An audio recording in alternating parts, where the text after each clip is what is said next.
and channel Yorkie. It's almost 8.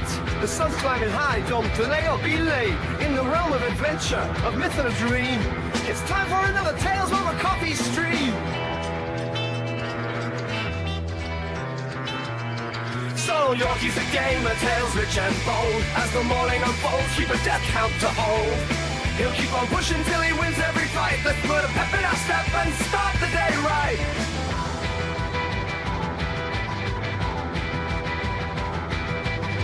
With a sigh and a rush, he gathers his gear. Tales over coffee, time to face the fear. Grabs his lucky mug and his glasses with care. Prepares for the stream with a flare in the air.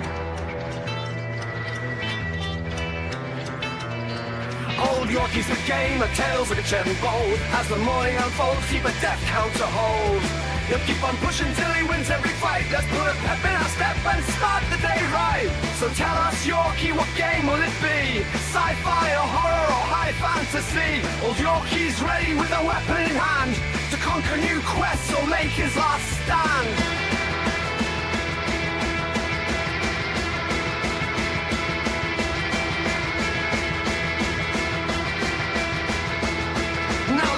In full swing, chats alive and loud. Dead again, Yorkie screams for crying out loud. In worlds of adventure where the action is wild, fail hard, not try hard, the story's compiled. Through challenges aplenty, we'll stand by his side. With each epic battle, our spirits will ride. In this virtual realm where legends are born, old Yorkie's our hero in the fresh light of morn.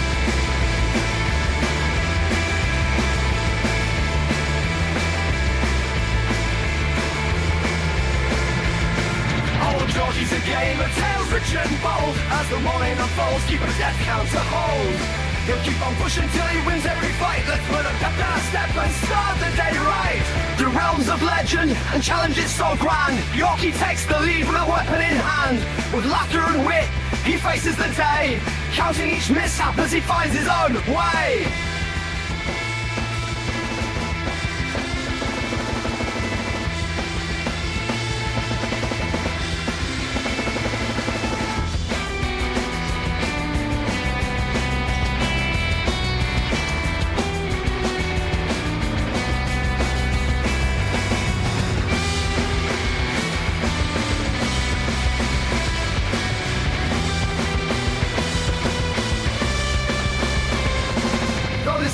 Fights hard, watch his character die.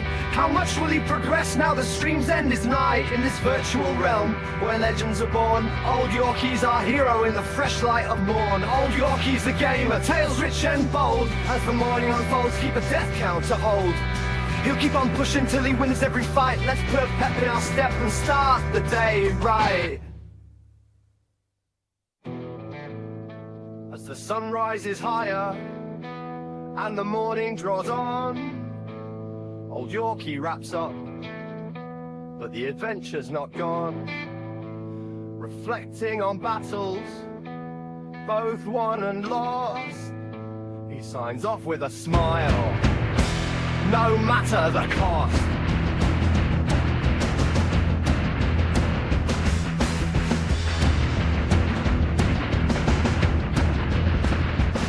And when he finally beats this game and is done, head to his community page, there'll be a vote on.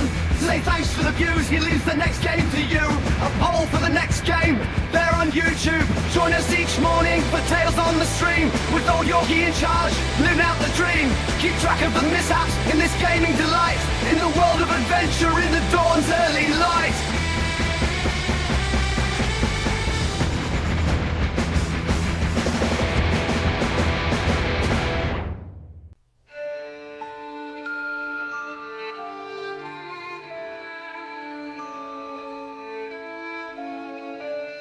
Here's Yorkie, your guide to stars afar. Tales over coffee, stories rich and bizarre. Today we suit up for a galaxy ride, with Mass Effect, we're at Shepard's side. A galaxy sprawls in color and fire. Planets untold, heroes aspire. From the Citadel's lights to planets unknown, The universe calls and we're not alone. Choices echo in the stars we roam. Every choice a ripple in space, guiding Shepard in this fateful race. Mass Effect, where legends are made. In every step, the galaxy swayed. A hero's tale, forged in the fight. Across the stars, into the night.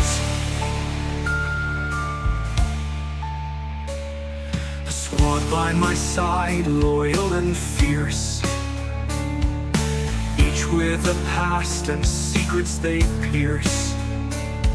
From warriors bold to minds so keen, friends and foes and shades unseen, a bond in battle strong and keen. Together we stand, together we fall. In battles that test, we answer the call. Mass Effect, where legends are made. In every step, the galaxy sway. A hero's tale, forged in the fight. Across the stars, into the night. Here's Yorkie, an old bloke on Earth's solid ground. Never fought in space, nor heard the Reaper's sound. But here I stand, guiding Shepard's might. Can a streamer lead a hero to the light? I will try, until we win the fight.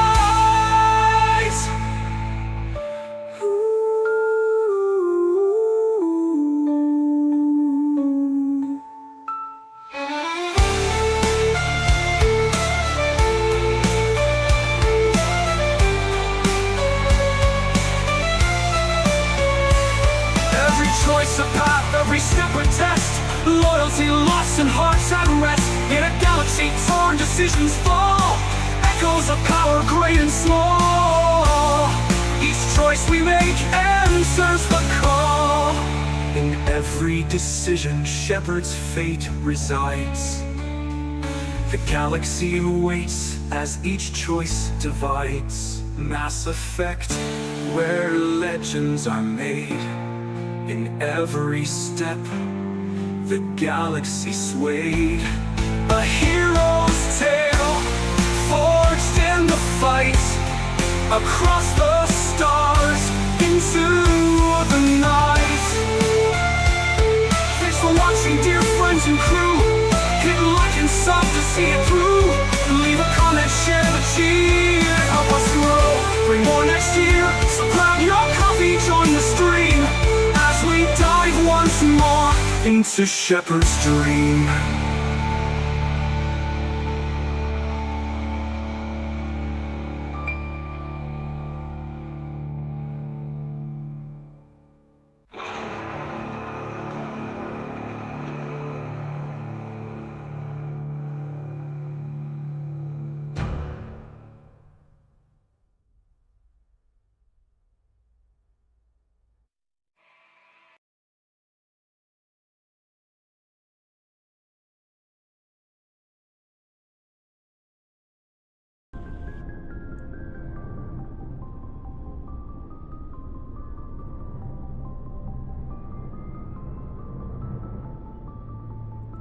Alright, whoa, what's going on here? Hang on. It's your old mate Yorkie here, trying to work out why I don't have vision on the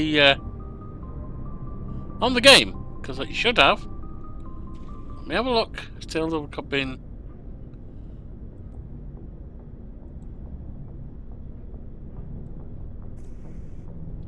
Okay, it should be showing it.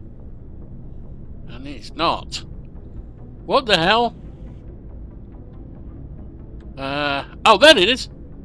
Bit slow to start up there. Sorry about that. Alright, we are now with Spectre. Heading up into space. Trying to do what Spectres do, I guess. Right. Oh, cheers. Here's Tails up for coffee.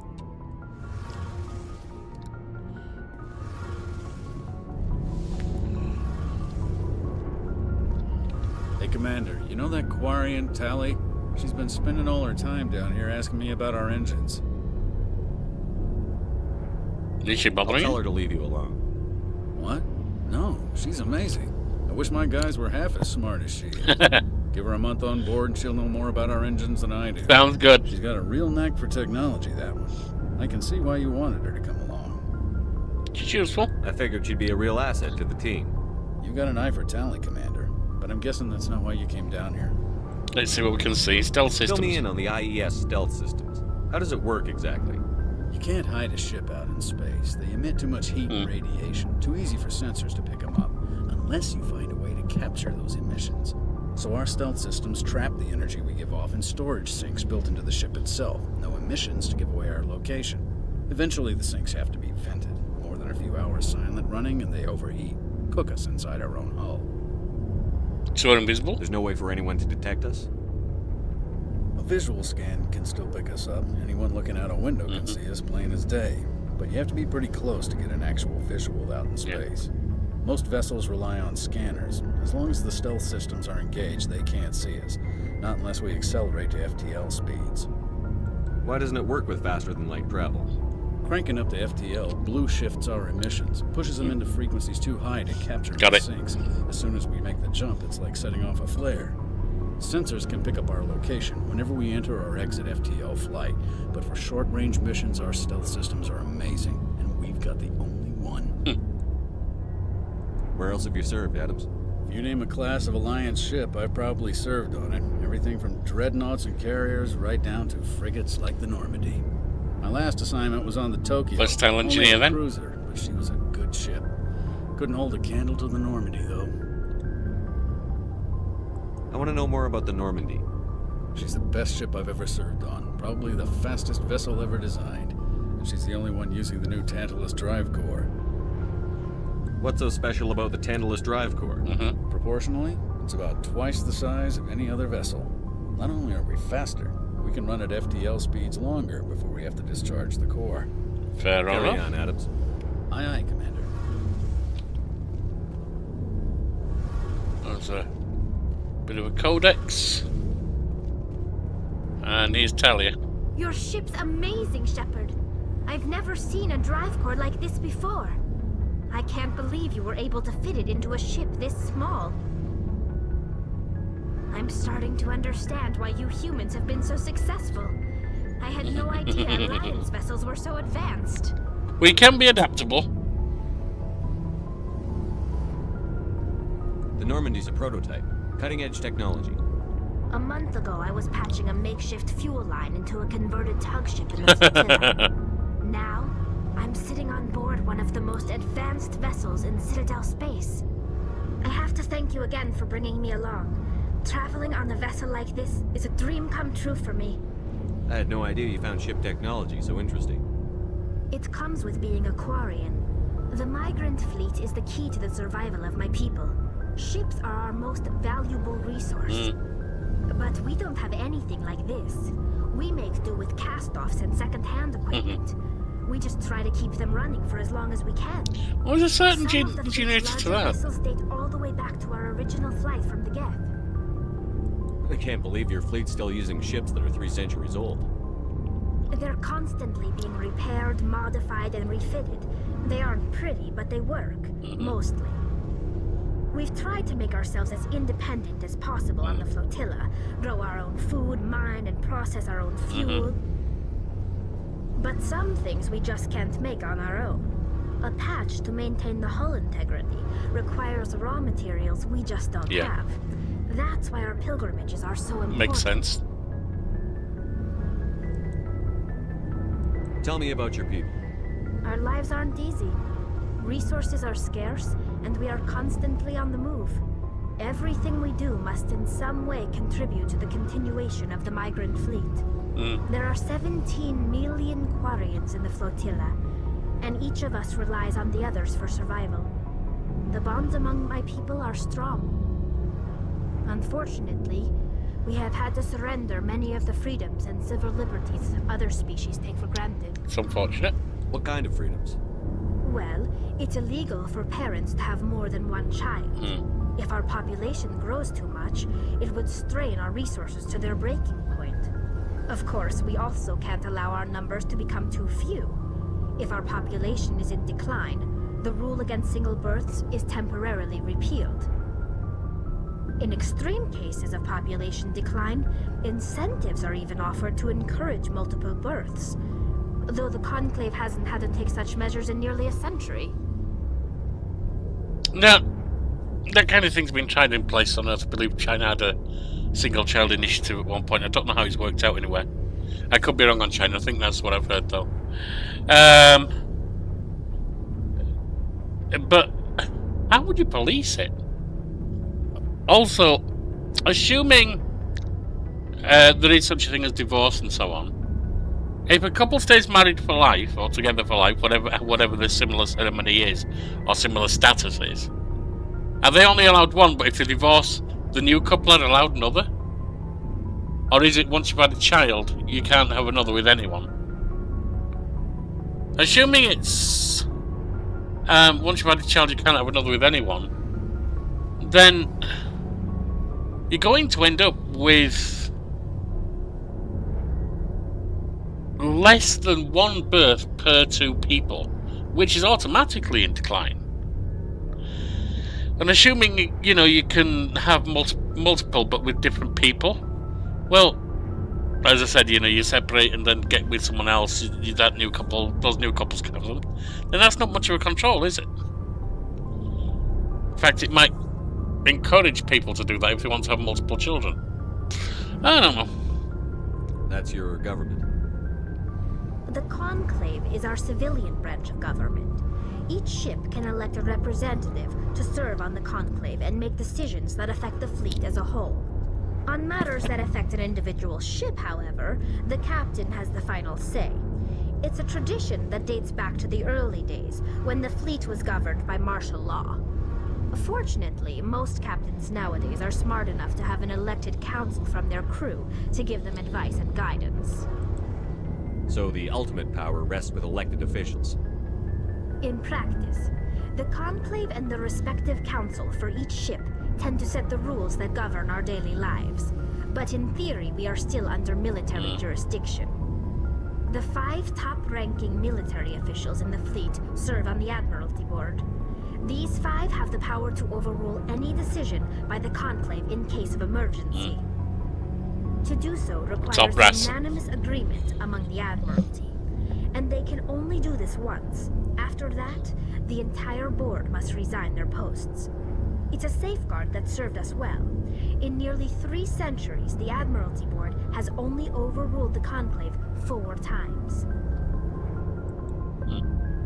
I want to know more about the Geth. I doubt I can tell you anything you don't already know. It's been almost 3 centuries since they drove my people into exile. All I know is the story of their origins, what they were when we created them, and how they turned on us.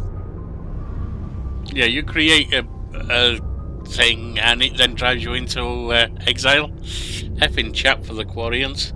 Interesting. The Geth were originally created to serve as an automated manual labor force. Initially, their intelligence was as limited as any VI. Over time, we made small modifications to their programming to allow them to perform more varied and complex tasks, bringing them closer and closer to true AI status. How come the Council didn't step in and stop you? This wasn't true AI research. We may have been skirting the bounds of the law, but we never did anything that was actually illegal. The changes were so insignificant, so gradual, that we were able to control them. Or so we thought. Yeah. The one thing we underestimated was the power of the neural network. A million Geth thinking simultaneously created an inherently unstable matrix. So, the Geth share brain power?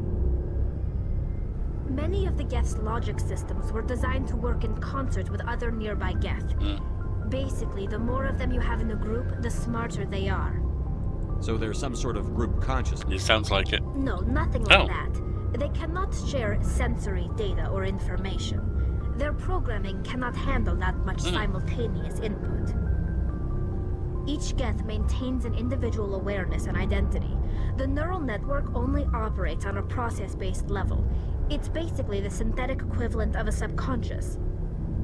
But when they're in close proximity, they can coordinate low-level functional processes, freeing up more capacity for original or independent thought. Not sure I get it. That doesn't make any sense. I'm probably oversimplifying. The Geth are incredibly advanced and complex creations. All you need to know is that they get smarter when they gather in large numbers. Yeah. As we built more and more Geth, their effective intelligence became more sophisticated, more abstract. One day, a Geth began to ask its Quarian overseer questions about the nature of its existence. Am I alive? Why am I here? What is my purpose? As you can imagine, this caused a near panic among my people. I don't see what's so bad about those questions. Well, again, The it's Geth were created to engage in mundane, repetitive, or dangerous manual labor. That's fine for machines, but it won't satisfy a sentient being for long. The Geth were showing signs of rudimentary self-awareness and independent thought. If the Geth were intelligent, then we were essentially using them as slaves. It was inevitable the newly sentient Geth would rebel against their situation. We knew they would rise up against us, so we acted first. A general order went out across all Quarian-controlled systems to permanently deactivate all Geth. The Geth responded to this order violently. They defended You themselves. can't blame them for fighting for their survival. We had no other choice. The Geth were already on the verge of revolution. By acting quickly, we had a chance to end the war before it began. How did it work out for you? The hope was that most of the Geth would still be little more than machines, incapable of organized resistance. But they had progressed much further than anyone anticipated. The war was long and bloody. Millions upon millions of Quarians died at their hands. In the end, we were forced to flee our own homeworld. We feared the Geth would pursue us, but they never came beyond the veil. Now we drift through space, exile, searching for a way to reclaim what was once ours. It's hard to feel sorry for you. Oh, Your ancestors tried to wipe out another species. We made a mistake when we created the Geth in the first place, but we did not make a mistake when we went to war against them. If we had not acted, they would have wiped us out. They're a synthetic life form. They have no use for organics. None. Why do you think they cut themselves off from the rest of the galaxy? Why do you think they've killed every organic being who's ever tried to contact them? yeah, not everyone. They didn't kill Saren. What does that tell you? The Geth are not innocent victims. Well, in no, all we know this. that. They're the enemy. They want to destroy us. Not just the Quarians. All organic life. That's why they've joined up with Saren. And that's why we have to stop him. So you basically launched a war against these beings that you created, and now they're back wanting to wipe everyone out so they don't get wiped out themselves, given that that's what you've shown them. Alright. I want to know more about the pilgrimage. When my people reach maturity, we leave our birth ships and seek acceptance with a new crew. It's necessary to maintain genetic diversity among the fleet. But no ship wants to accept someone who will be a burden on them. So, to prove our worth, we embark on a pilgrimage. We set out alone, leaving the flotilla and our families behind us. We only return once we have found something of value we can bring back to the fleet. This is presented as a gift to the captain of the respective ship we wish to join. If the gift is accepted, we are welcomed into the crew. Sounds dangerous. I can't believe they just send you off alone. It's not like they just cast us out. Before we leave, we are given lessons in how to survive outside the flotilla, and given gifts to help us on our journey. We also receive implants to fight off sickness and disease. Generations of living in an isolated and highly controlled environment have left our immune systems weaker than most. By the time we leave the fleet, we are well equipped for the pilgrimage. This is a rite of passage for all Quarians. If it were dangerous, our numbers would suffer. Virtually every pilgrimage ends with a triumphant return and the ritual presentation of the gift to one of the fleet's captains. Can a captain choose to reject the gift? That doesn't happen often. Most captains are eager to increase the size of their crew. It increases their own standing in our society. Even when a gift is not particularly valuable, the captain usually accepts it out of a sense of tradition. However, there is a stigma to presenting a substandard gift. It's not the best way to make a good impression on a new community. Most pilgrims don't return until they find something worthwhile. Yeah, look at it. I want to talk about something else. I might have Like used what? everything now. Is everything there? Yep, return, goodbye. I should go. See you later. I don't necessarily agree with everything they've done, but it's a fascinating society. Now, my mind goes to disabled members of society and how they're dealt with. Take our pilot, for instance. He's not Quarian, I know that. But if he was, what would they do to help him deal with the world outside of the universe outside till he can return with something useful? Because apparently he's a fantastic pilot. You definitely want him on your crew. But heading out there alone to do things like that? It's a problem with such theories. They don't take account of people who are absolutely great to have around. Need a little bit of help.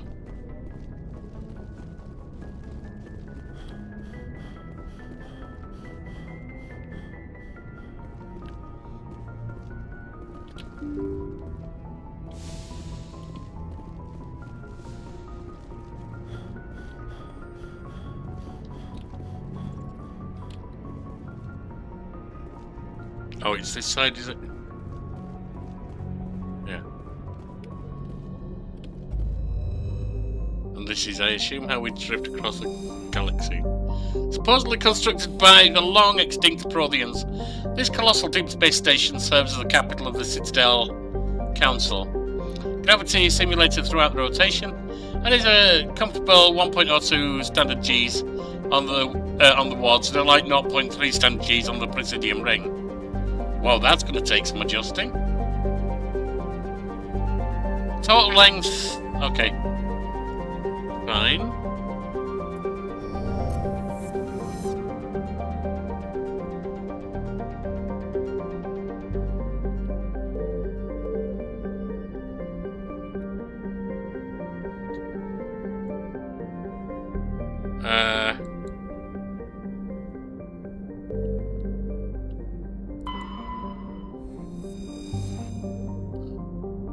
Okay, so this is some kind of map. I thought it was going to be how we travel around.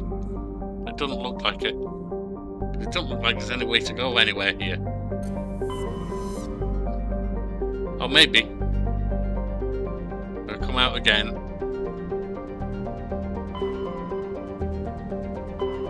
Ah, yes it is. You just got to come out far enough.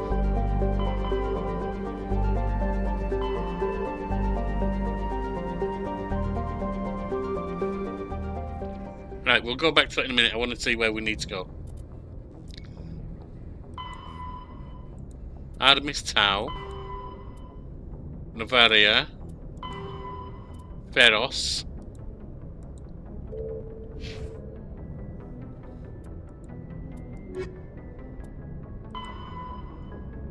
Bod the Freighter, and Ferinata.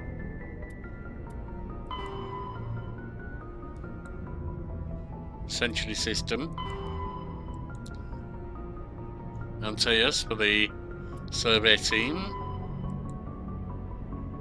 Strenus.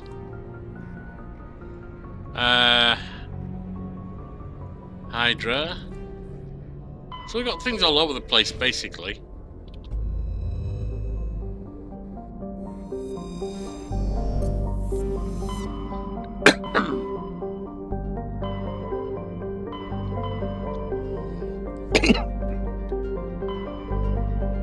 Let's try Liara first.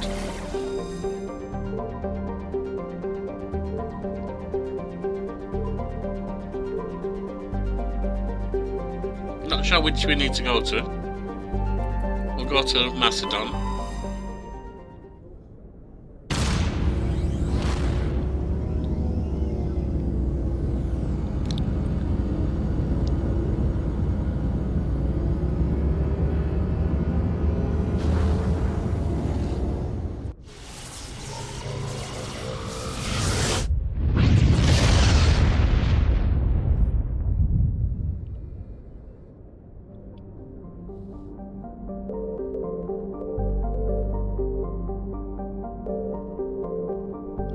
Alright, let's start on the outside and go in. Fragilus is a standard hydrogen helium gas giant with an abundance of airborne hydrocarbons. Let's survey. Gas deposit surveyed. Scans from orbit have detected large concentrations of xenon. Do we need to do anything with it? That doesn't look like it. Right, we'll do you. Palythrough. Palythrough is the second of the Macedon system's giant terrestrial planets, and by far the most interesting. Most of the surface is covered with a vast sea of liquid ammonia, in which a unique aquatic ammonia-based biosphere has developed. While the frozen continents are largely bereft of life, a rich bounty of complex organisms, many larger than a human, flourish in the chilly, toxic seas. While dreadfully inhospitable to humans, Palythrough is suitable for colonization by the Volus. Negotiations between the Systems Alliance and the Volus patrons, the Turian hierarchy, have made progress. Okay.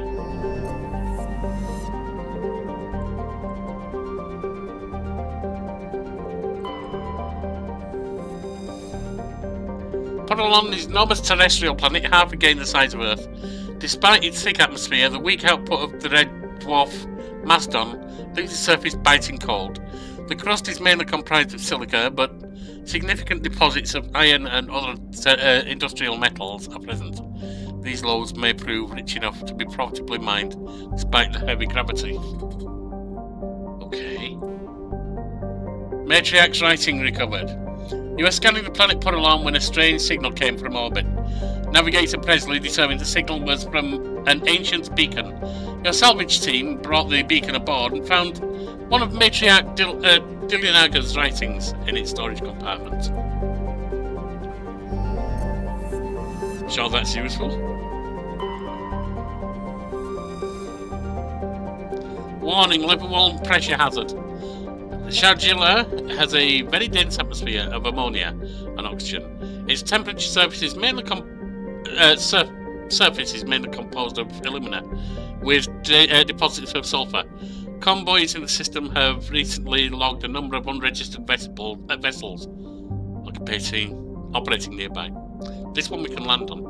Sharjila has an extensive silicon-based oxygen-breathing ecology. Heavily populated areas. Wait, they're oxygen breathing, it's ammonia actually. Heavily populated areas are covered with fine silicon dioxide dust, the respiratory byproduct of the world's higher animal forms. High-speed surface winds, often laden with abrasive silica dust, present a hazard. In areas where the wind deposits a great deal of silica, looting can be treacherous. EVAs are discouraged. Let's go land.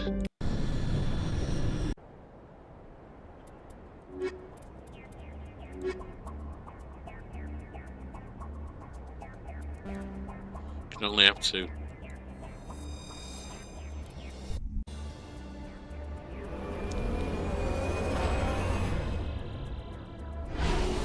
That looks like a problem. Oh.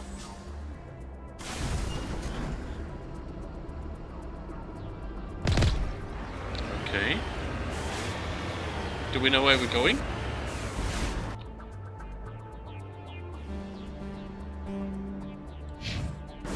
Let's head that way.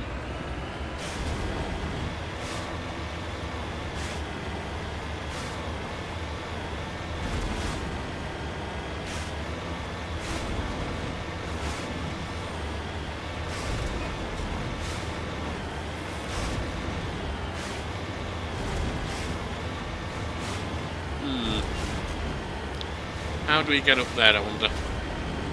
Might not be so hard.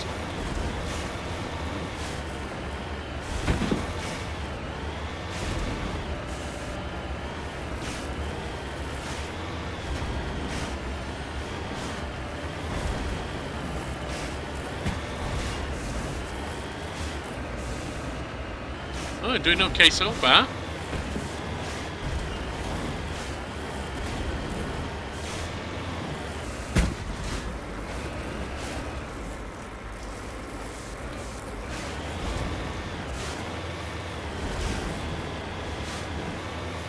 Gotta go around.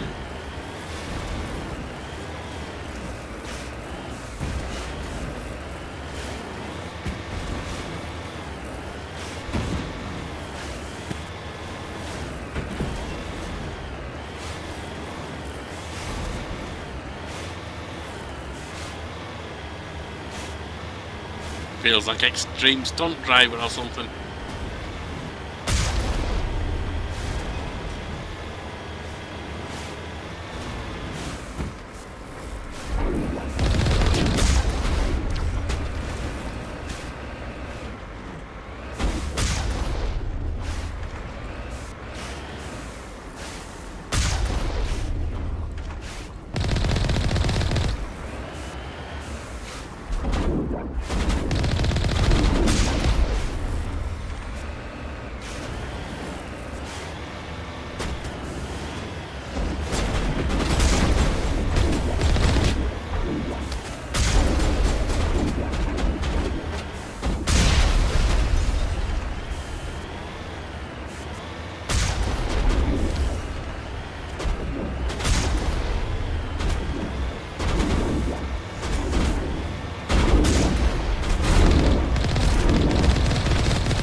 Oh, that is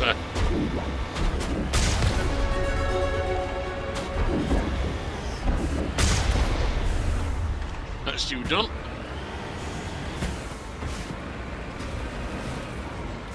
It's a weird design on how to do the steering.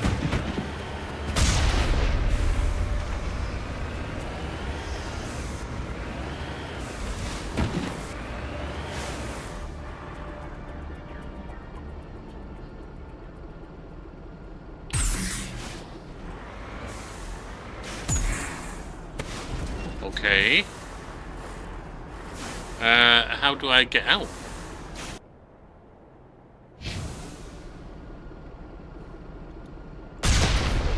Not that. Because there's a door there to use.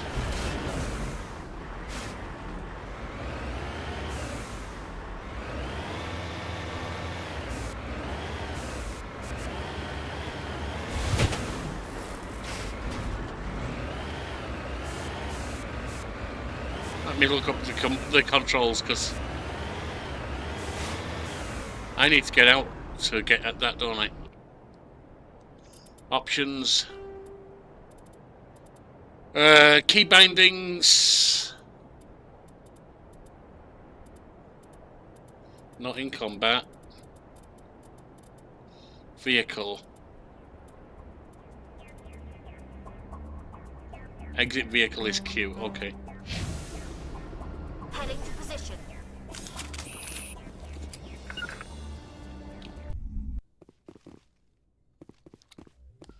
Okay. Let's see what we got here. Enemy contact.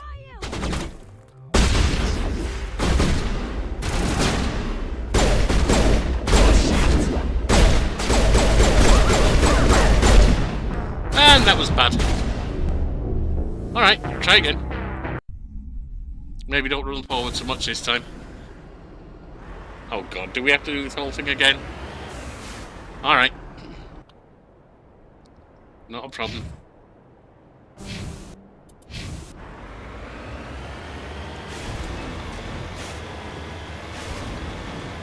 Oh, hey, oh, there's people there. Mako controls fine, Shepard just can't drive. Get out. For some reason, my autocorrect changed to W. Hey there, Moxcale. Hey Yorkie, hey. Yes, Mass Effect. Yeah, great game so far. Great game. Sorry if it took a while to respond. I'm not used to people being in chat.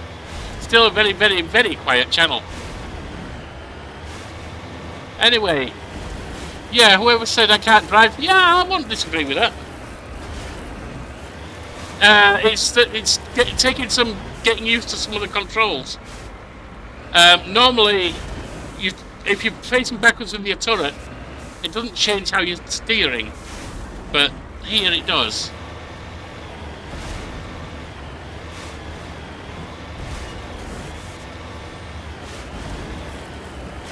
So there are times I'm trying to go forward and I'm actually going backwards. That's not a bad design, it just takes a bit of getting used to when you're used to other things.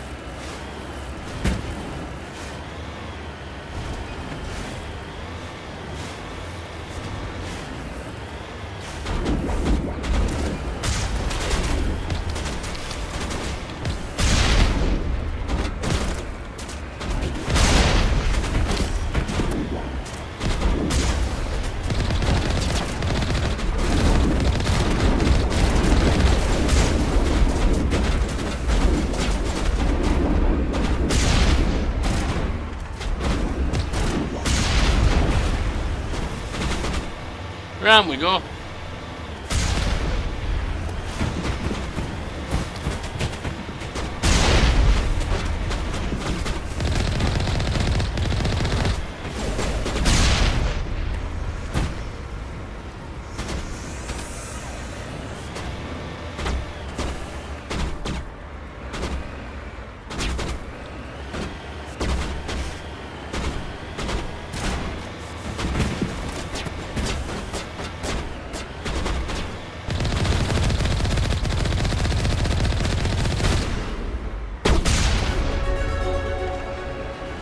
Alright, got a level up. And you're done. That means I got one more.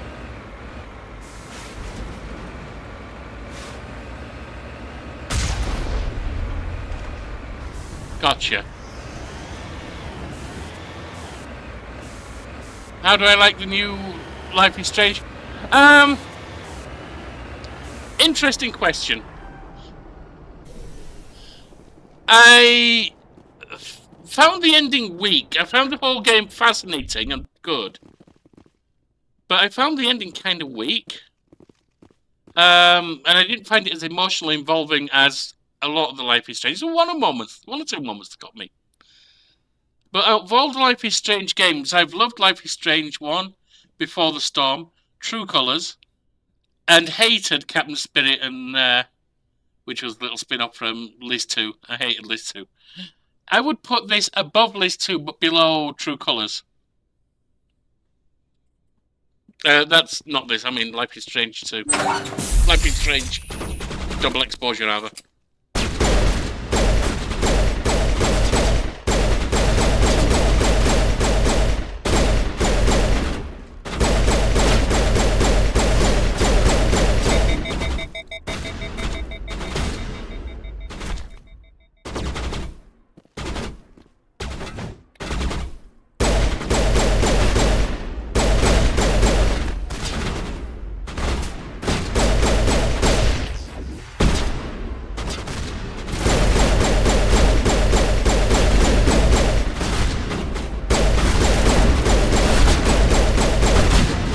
What the hell is that thing? It's a bullet sponge.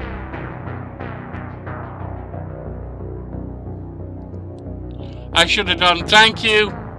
Yeah, I should have done. I forgot that that's a spanking in there if you're not careful. And I'm not careful, so... Yeah, let me save next time I get there. What is this? Debris. Let's go have a look at that first, actually.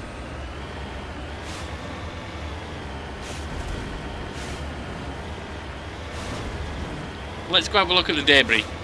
See what's over there.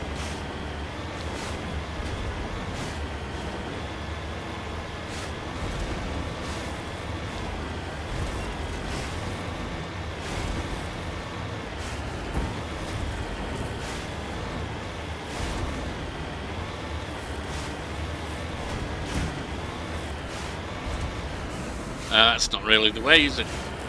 We can make it. Nah. Go back up. This way.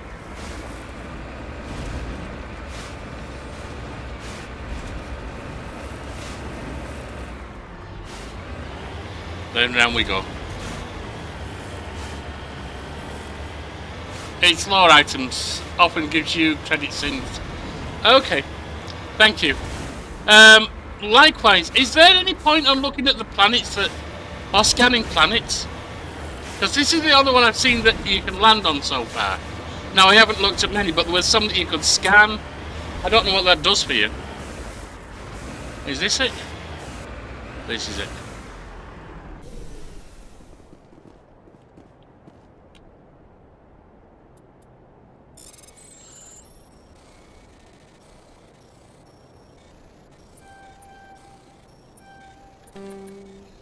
What did I do? I went the wrong way. Whoa. Screwed it up. Try again.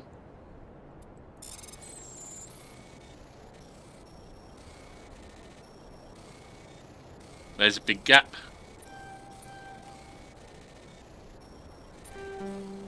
It wouldn't let me jump. It was weird. Try again.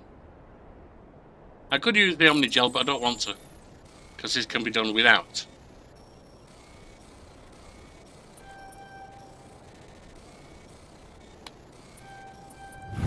Got it. Anti-personnel rounds. Grade upgrade, high explosive grenade. Let's have a look at equipment. And grenade launcher. High explosive. Let's just see what that ping is. Okay.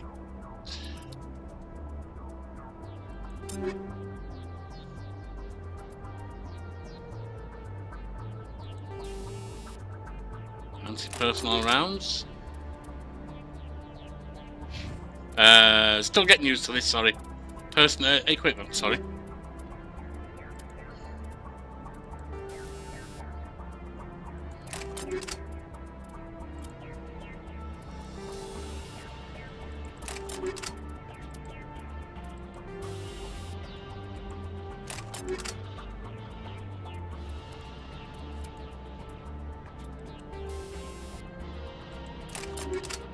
Okay.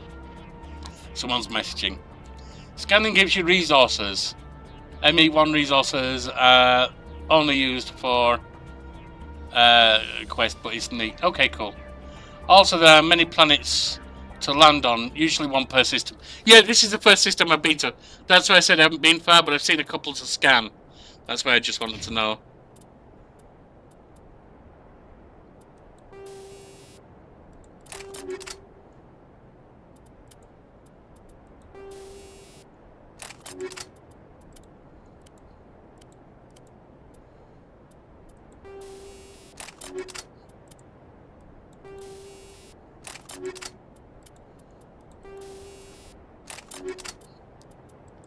Right, tally.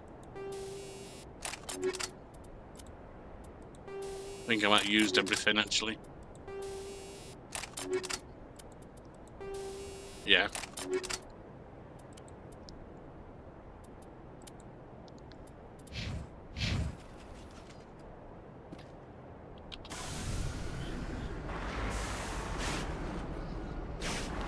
Now, what's the other one I've got?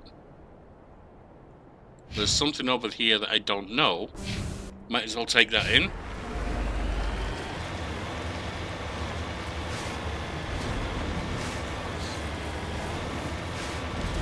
Might as well try that one.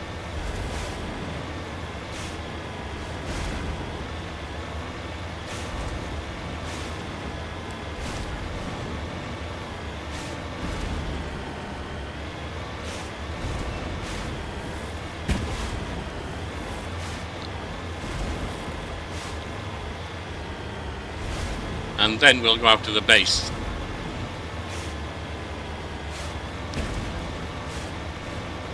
Come on.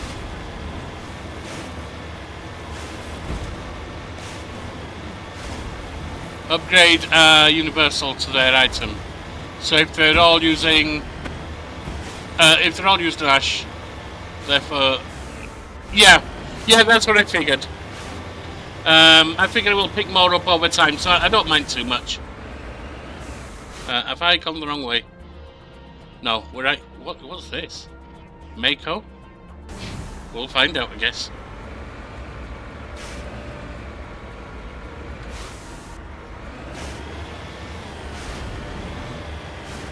Oh, is that up top? No, it's down here. It's down here.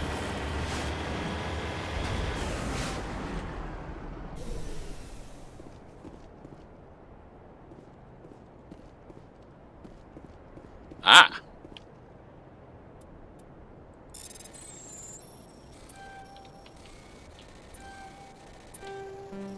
Whoops. Huh? I screwed that one up. Try it again.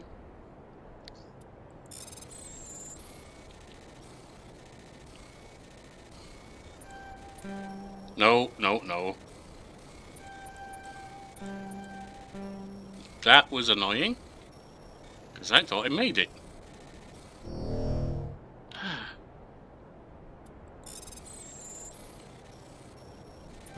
Oh, come on.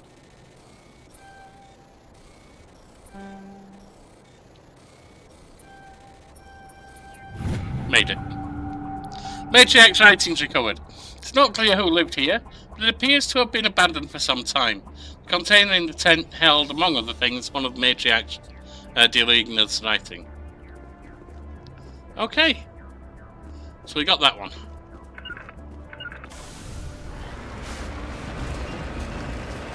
Now we're over here. Going the wrong way.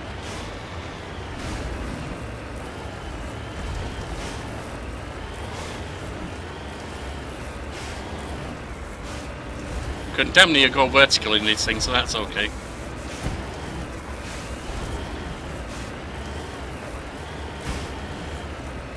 It's a lot easier if you click rapidly. Mako is the name of the vehicle you drive. Thank you.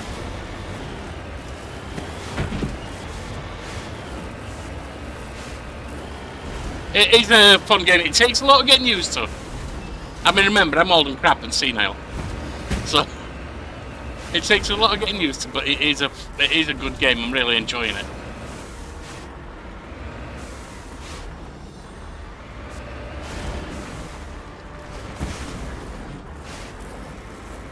Oh, so thorium deposit. Okay, if I get out of here, does this do me any good? Survey mineral.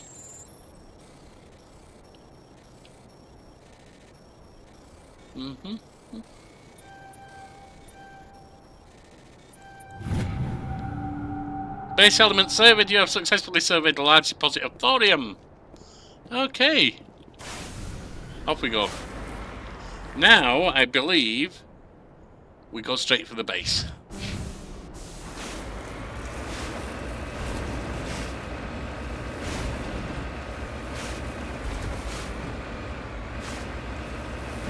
I'm not sure what's easier if you click rapidly. Vanilla Spook. Nice.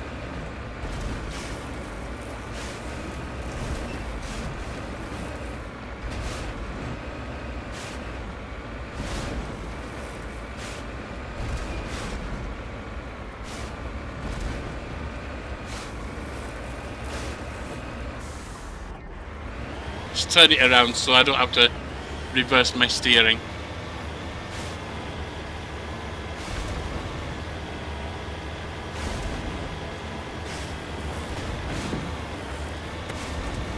Way!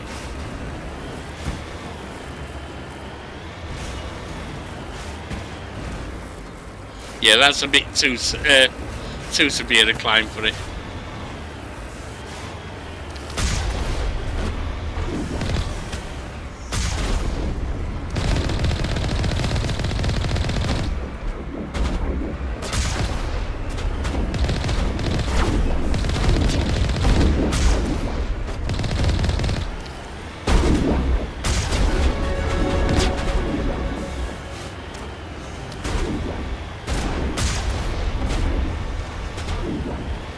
Still a bunch of others.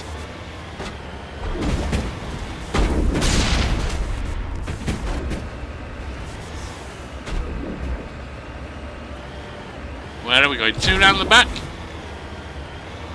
Whoops! Bad missteer there.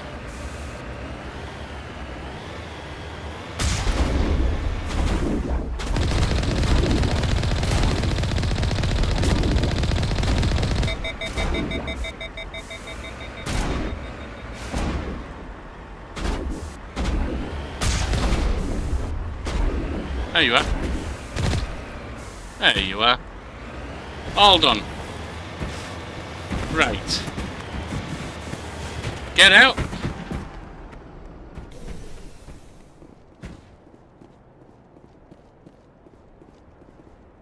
Recommend a quick save.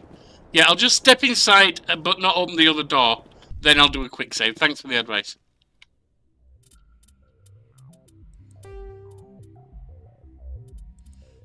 For anyone wondering about my take on backseat gaming, I am very much okay with advice. Never spoiler a story aspect. You know, don't tell me, oh, you've got to take this idea because that'll open all this stuff. Or, you know, oh, you're going to discover she's into such and such, or whatever. Leave the story stuff alone. I'll find what I find. But advice on mechanics, I don't find learning mechanics a fun bit of the game. So, you know, things like that. Or, you know, you're warning me here, which I've already seen. A quick save's in order.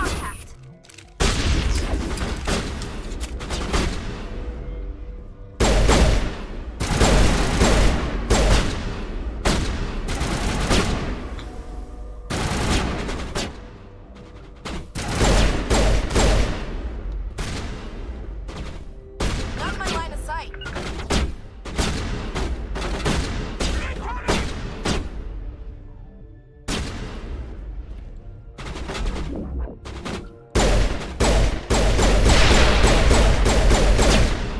Why is that not working? Can't get lost.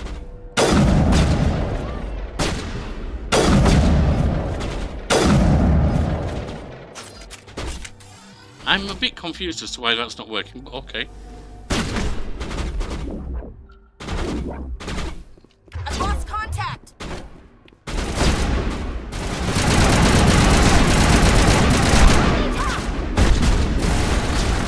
They're not dying to any of these weapons. What am I doing wrong that means they're not dying?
You want to show yourself around there?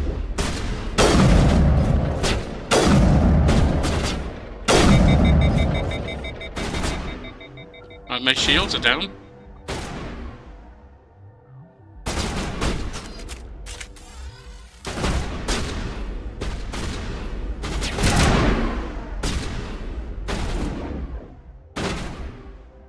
Have any of them actually died yet?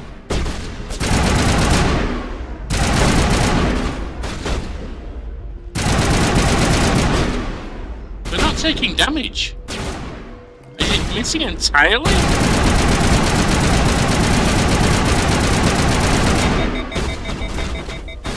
Okay.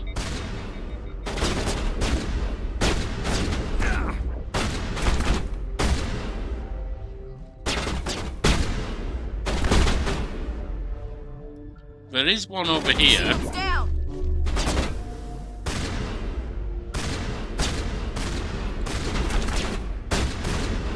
Where are you?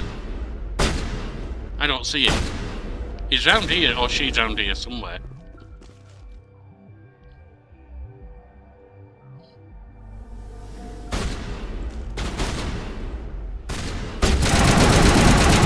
Alright, that one's down.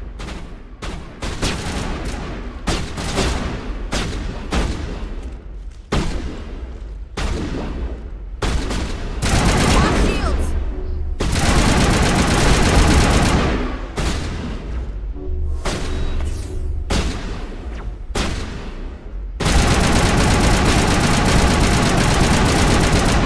Go down.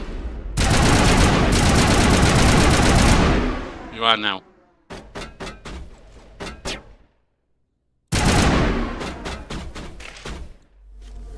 Alright.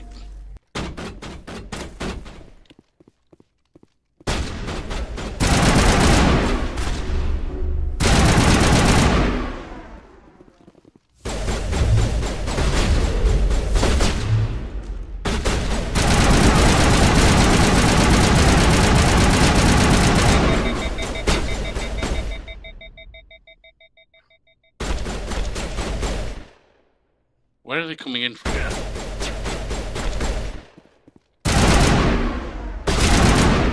Come on!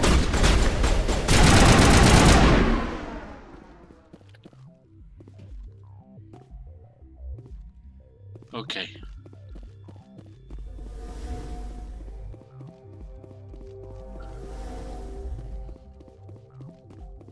Okay.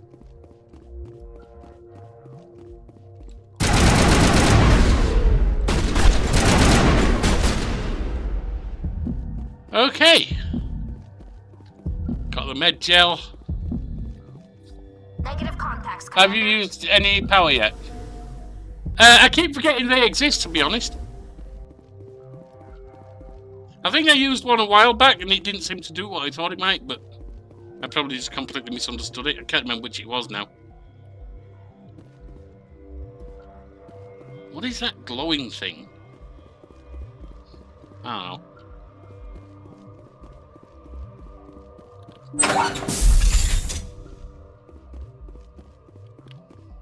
Alright, manual override.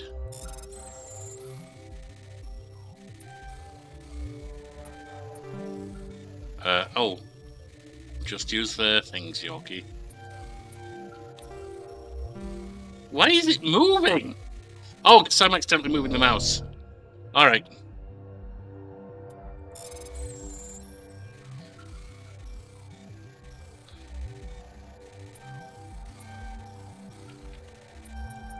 Gotcha.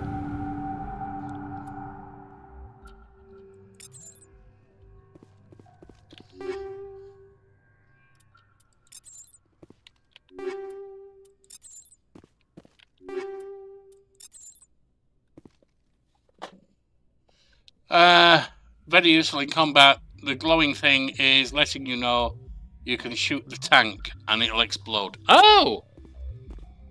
Okay. That's good to know. Now, I don't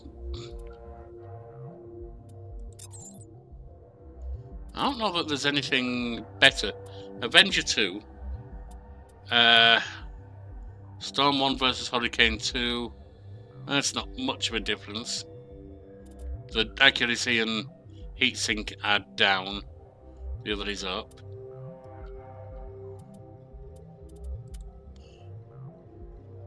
Significant increase in damage per second with the Edge 2. Increasing that but decreasing accuracy.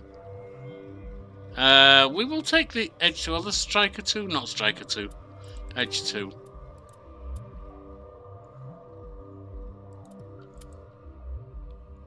This one. Reaper 2 versus Hammer 2. Heatsink. I'm not sure what the heatsink does for me. Oh, capacity. Damage per sec 92 versus 91 is not much of a difference.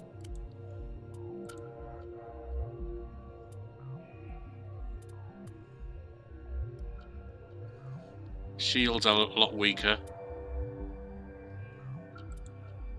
Hydra 1. Ooh, that's horrible. Yeah, I think we're okay there. Ashley! You got Phoenix 1. Assassin 2. Assassin 2 would be better apart from biotech protection. Actually, it's not better. It's exactly the same, but with weaker. There. 1763, that's not much difference. Heatsink is how long you can fire until the gun jams. Yeah, I was kind of figuring it's DPS type thing. Or shot per second stroke, how long you can fire. Then it takes a while for it to unjam, I believe. Alright, they're not going to be any better, are they? Reaper 2. I don't like the reduced accuracy, but otherwise I do, so I will take that, I guess.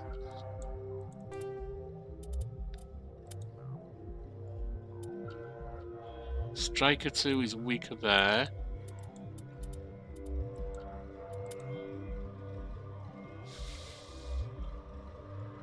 That's quite a bit more damage per second for not much reduction of other things. You can have the Hurricane. Ooh, nice. Very bad accuracy though. You know what? Take it. And Tally?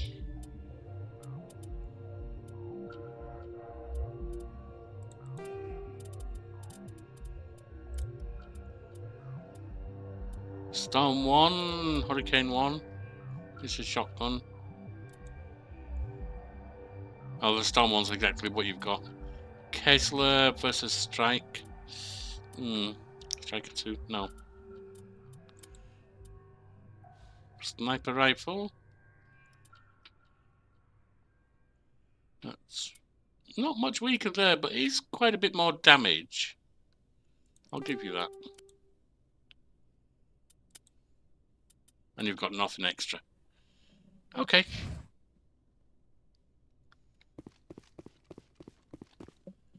Okay, next up.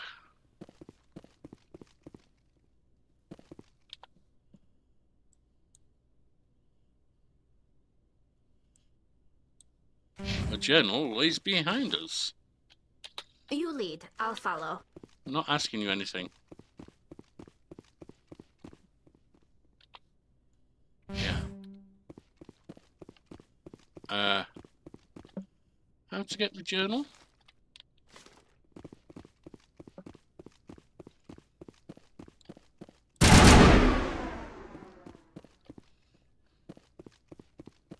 Maybe it's upstairs?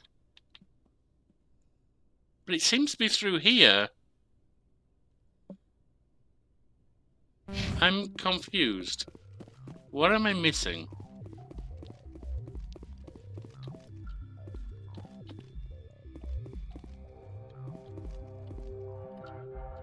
Maybe it is upstairs. It seems to be indicating it's through here. But when I'm in here, there's nothing on the minimap indicating it. And I'm going to try upstairs.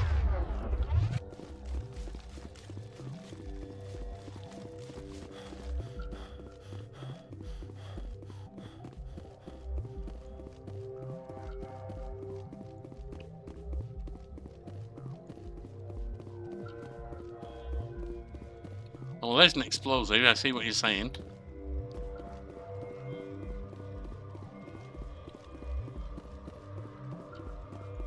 Open the door.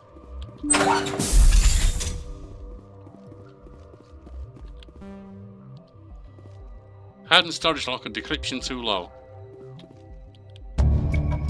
You discovered evidence of the Asari leading the slavers and the son of Dantius, the important ambassador of the Citadel, our sisters. Should return to Presidium and confront Nasana with this. Can't do that one. Alright, so we've got a bit of evidence on old Nasana there.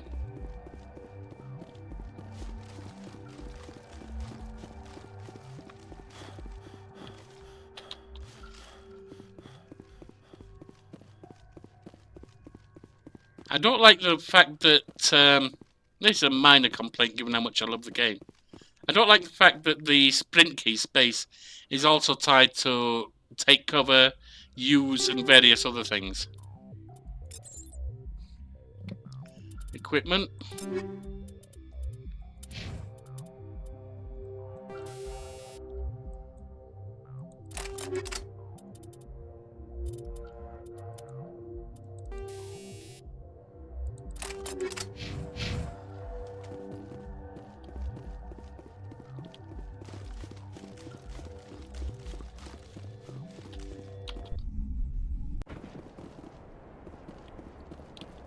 And there are no perfect games, so yeah, I'm going to have one or two issues with any game I play.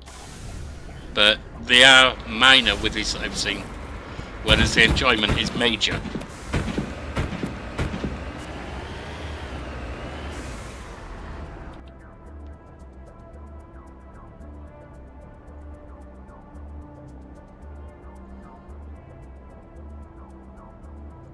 I'll return to Normandy, that's how.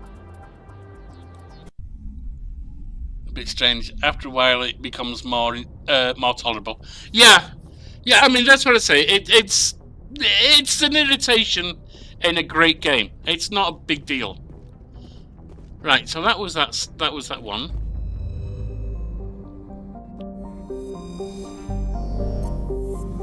So we've done Macedon. What about Athens?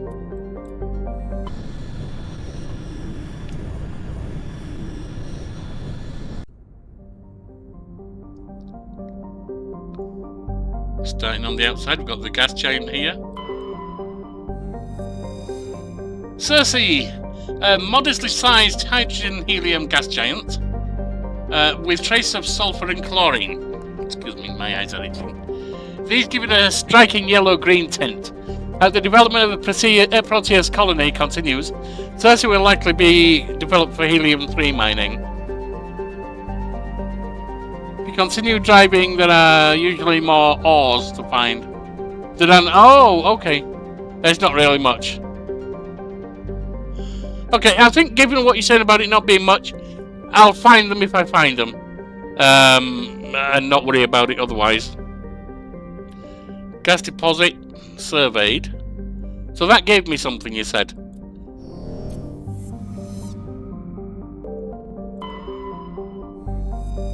There's Proteus.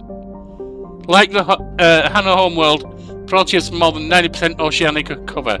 The incredible heat thrown off of Athens raises global humidity to 100%, creates constant cloud cover and powers colossal typhoons that rage across the surface year-round.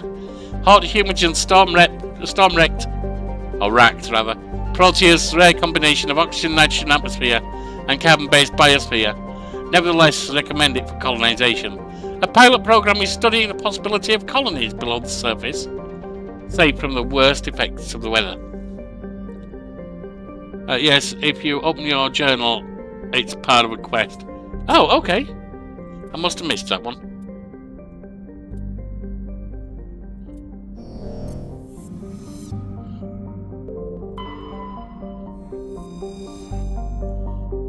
Trace of sodium in the atmosphere gave Nausicaa its overall dark grey colour, but it is otherwise a typical hydrogen-helium gas giant. An abundance of water vapour in the upper atmosphere account for its white clouds.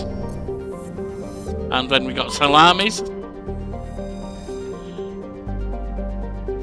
The geological properties of Salamis have been scanned from orbit, but little else is known about it due to its thick carbon dioxide atmosphere and proximity to the energetic star Athens. The equatorial daytime temperatures have been known to turn the surface molten. Yeah, I don't want to land on that. That's all of this one. And then we got Knossos.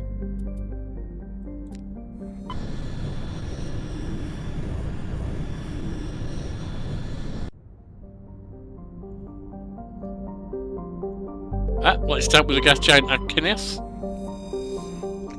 A small hydrogen-helium gas giant, Archineus has been developed as a full-featured, if modest, stopover for ships hauling refined materials of therium. In addition to a powerful magnetic field, stump drive charge. Arcanese has a largely automated infrastructure, peeling through refining and deuterium mining. Alright. Quick survey, scans of gas tank detected, large... Okay. Zakros. Zakros is a terrestrial world with a nitrogen methane atmosphere containing trace elements of hydrocarbons.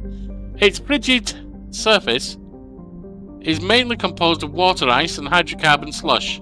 Most of the surface is not solid enough to support the full weight of a landed ship. Approach necessary use shuttles.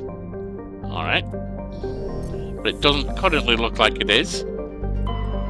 Theorem. We can land on Theorem, so we will do soon. Theorem is a distant but rich industrial world claimed by the Human Systems Alliance. Its plentiful heavy metals have fueled the recent manufacturing boom on Earth.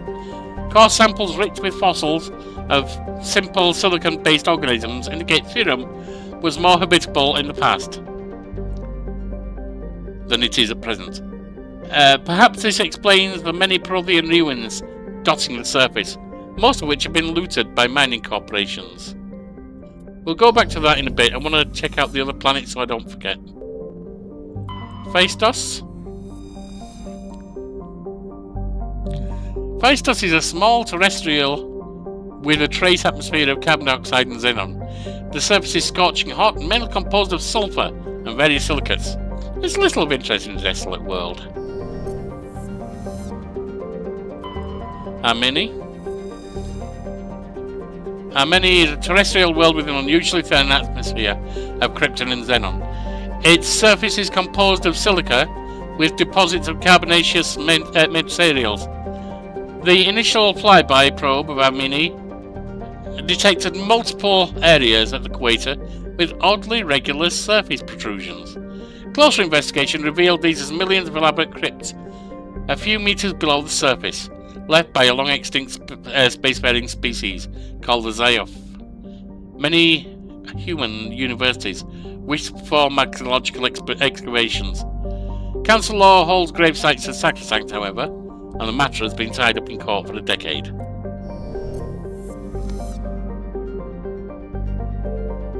So we've done them all. Wasn't it Theorem, or was it... Yeah, land on Theorem.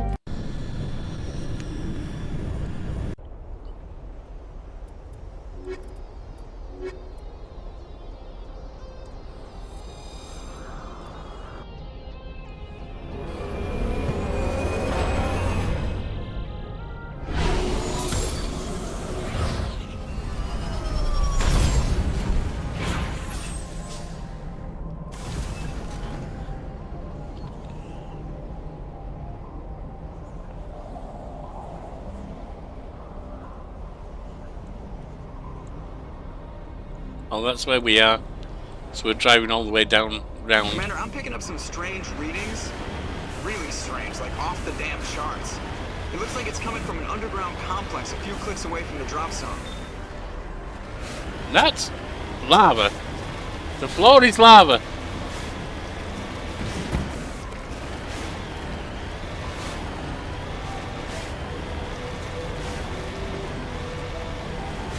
I have a funny feeling I don't want to drive into that.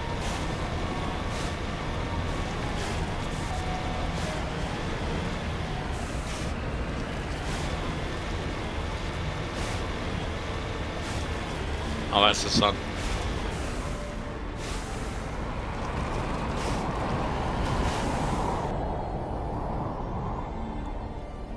Where am I?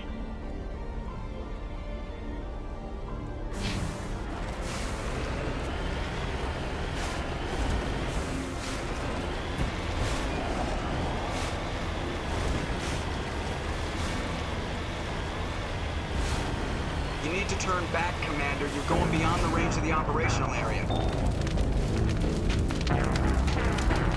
Oh, alright, so we know we can't drive into lava now. I'm the orange shape. Oh! I was thinking I was over here for some reason. I was thinking, okay, yeah, because I looked at Mako earlier, didn't I? Alright.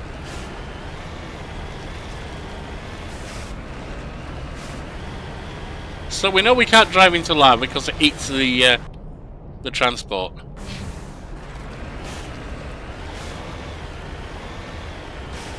So what do we do?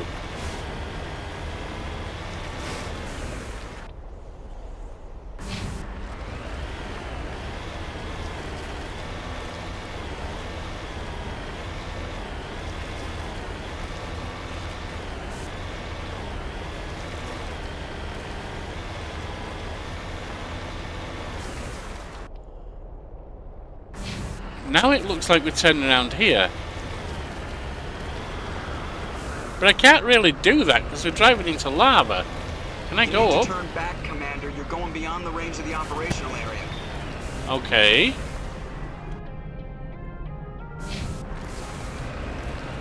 Hang on. That's the way. So linear level, go to the east. Yeah. Yeah, I figured it was. I mean, looking at the map, it was linear. I just wasn't spotting the path out of there. So I was thinking I had to go where the lava was going, and that's not the case at all. What can I tell you? Sometimes I'm a bit blind. You know what us old folks are like.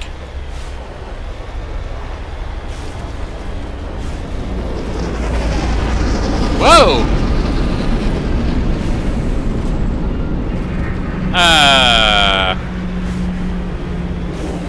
Well, that don't look good. That's a bloody get.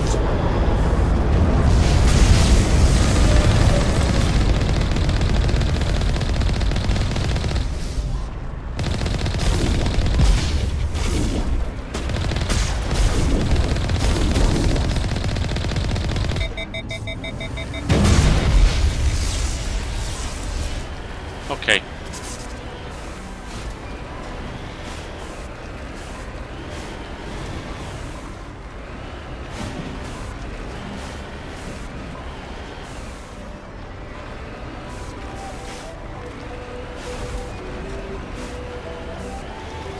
These don't look healthy.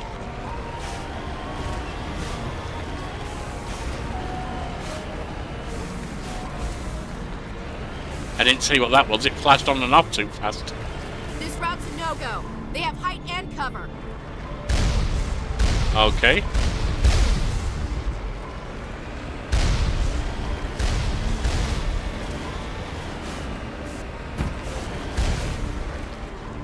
Then what are we meant to do? Because it's saying that's a no-go.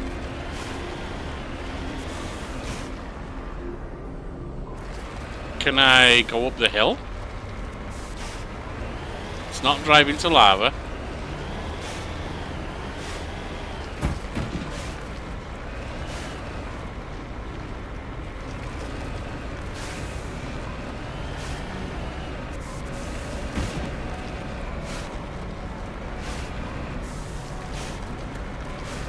Now, it doesn't look like you mounted here this place too well. Maybe here. You need to turn back, Commander. You're going beyond the range of the operational area. How am I going beyond the range? What? Oh, because I'm heading out this way. I see the path, yeah. You need to turn back, Commander. I know.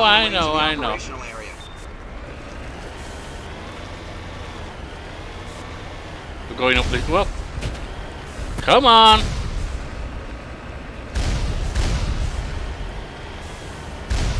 Okay.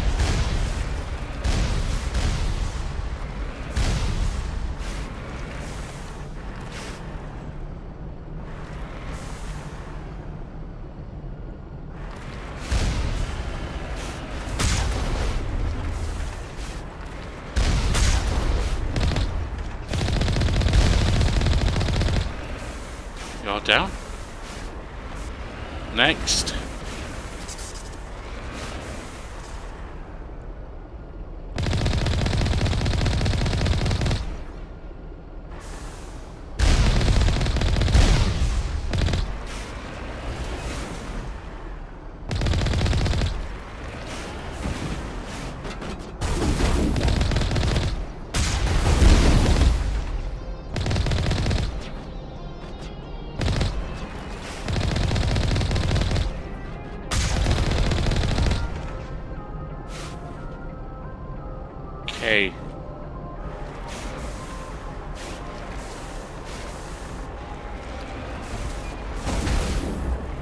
Where are we? There we are.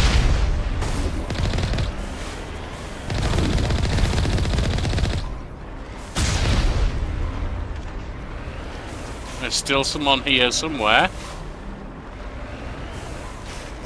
What is showing over here?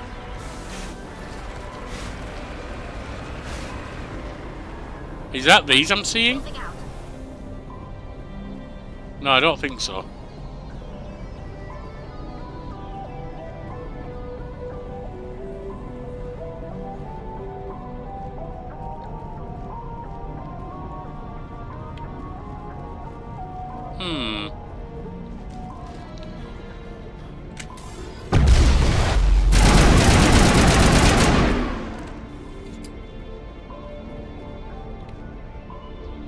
Manual override.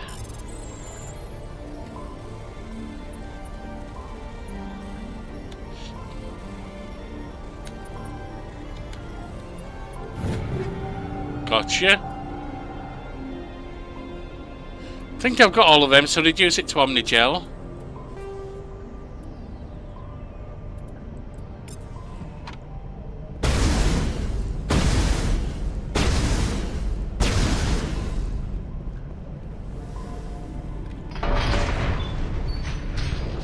Okay.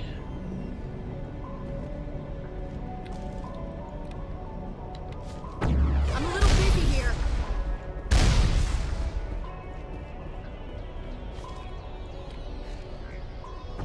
Did I move somewhere? I saw it moving, but I thought I did.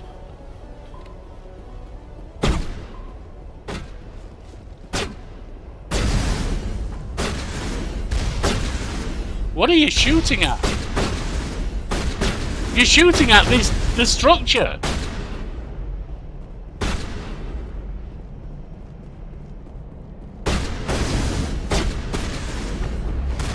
Whoa! I see what you're shooting at. Yeah, I think we'll be getting back in the ship, ladies. Only giving advice for this stuff. Let me just see what you've said. The Mako has a scope. It's left control to activate. Only giving advice for this stuff because I only figure them out. Hey, I'm open to advice. I won't always take it. I might even forget it, but I'm always open to advice. Usual pop-ups just indicate saving. Modern PCs save so fast. Oh, I see. It's an autosave message. I see.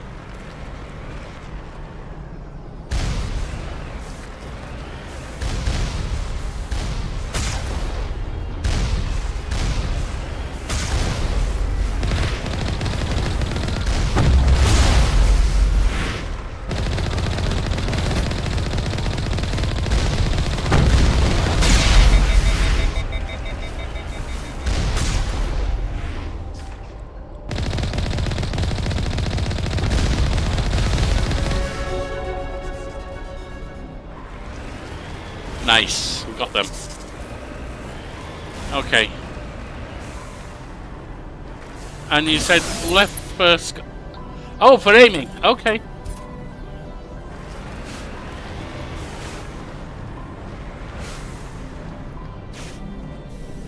We'll get to the level that my addled old brain won't even remember, unfortunately, but isn't this where I went? No, this has got a path up. And then what? Nothing. Then nothing. Alright. Okay.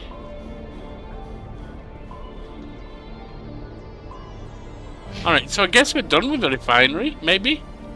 What's over in this one? Anything?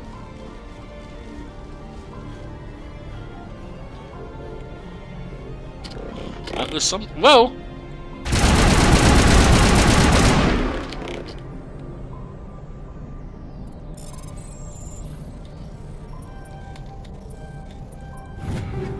Gotcha.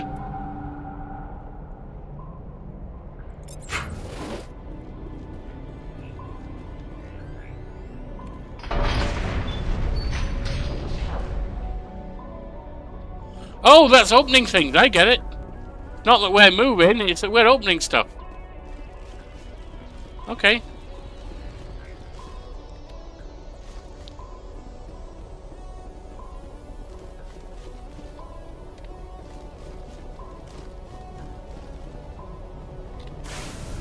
So we can go this way now.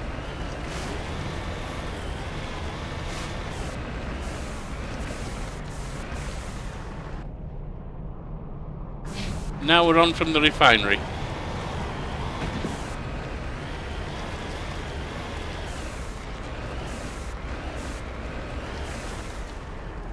Now you can continue, yeah.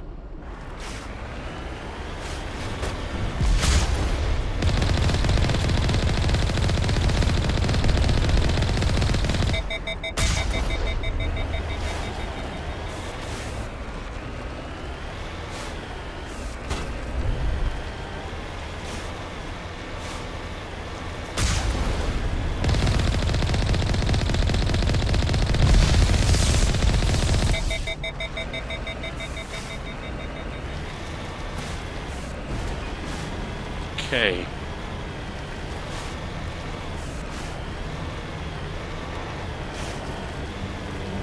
Oh god, it's another guest dropship.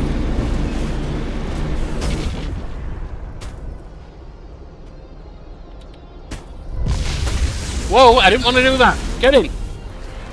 That was an accidental misclick. As opposed to, you know, a deliberate misclick, which doesn't even make grammatical sense.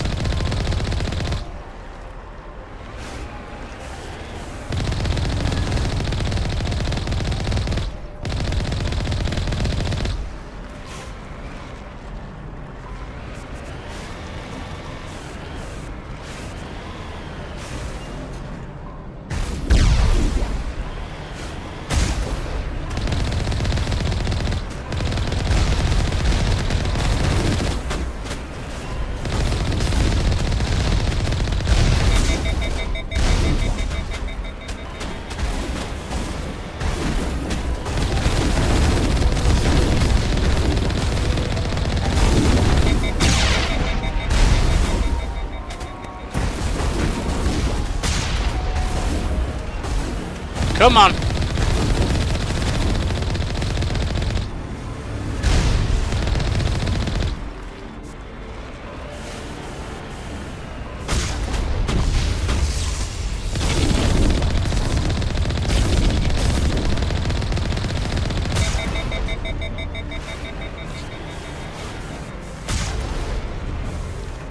Okay.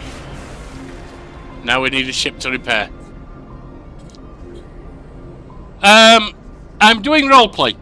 Whatever seems right at the time. I'm not really focusing on Renegade or Paragon, though I think the roleplay I'm doing with him will probably end up being mostly Paragon.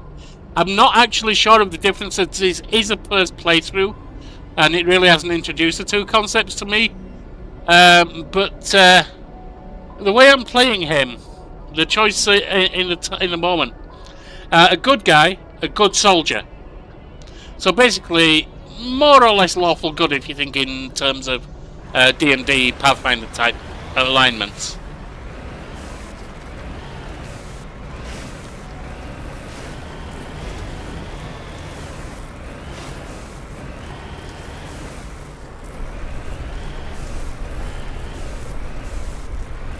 I think my wheels are knackered looking at that.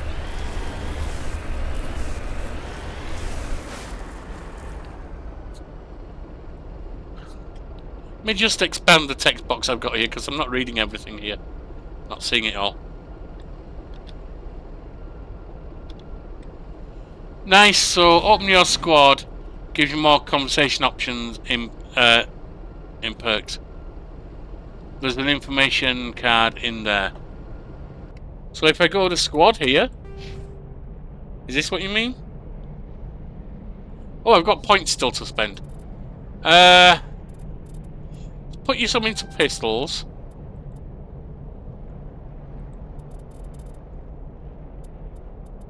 Boost your intimidate because you are our main guy, and I want you to have more in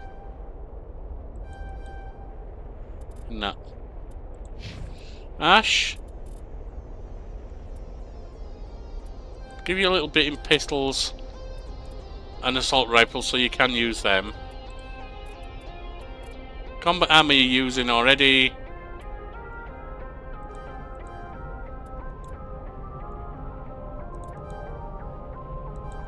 Okay. Tally! Let's increase your basic armor.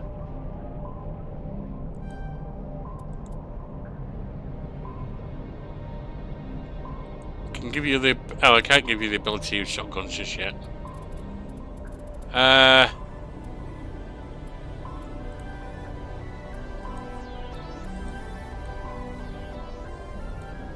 Build them up.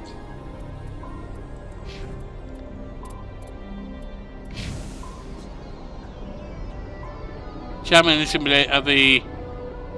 Oh, I see. So you're using both actually gives me access to both options, Paragon or Virtue, but at the same time probably going for one and the other limits the amount of that I will build up on either one, possibly limiting in some endgame things, like going Virtuous or Criminal, whatever you want to call it, on Red Dead 2. Now, I'm not going to play strategically to get either Paragon or Virtue. I will be doing roleplay, as I said, as a essentially lawful good, which I believe will probably, from the titles, give me more likelihood to actually achieve the Paragon anyway. But we'll see on that one.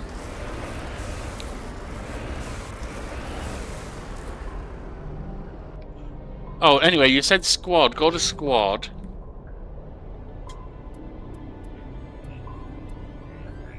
And you said there's an information card in here somewhere?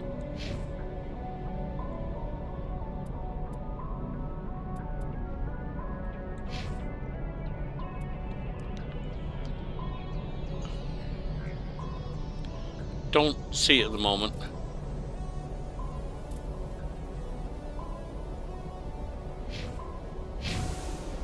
Alright.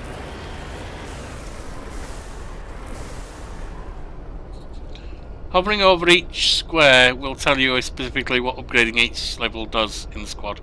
Okay.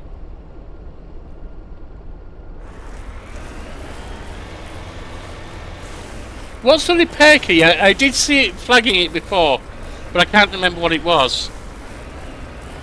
I was involved in battle at the time, so I wasn't thinking about keys.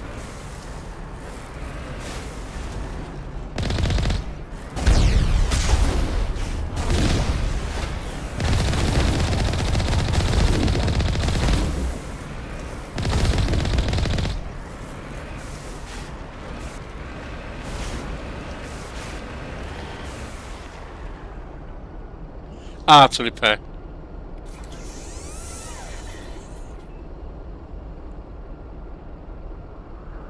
Thank you.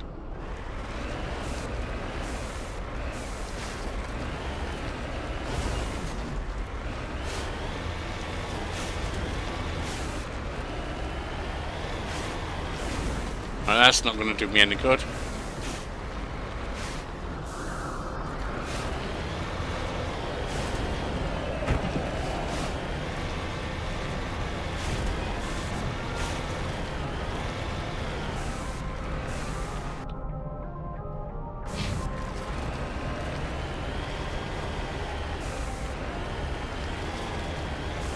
Not seeing any buildings here.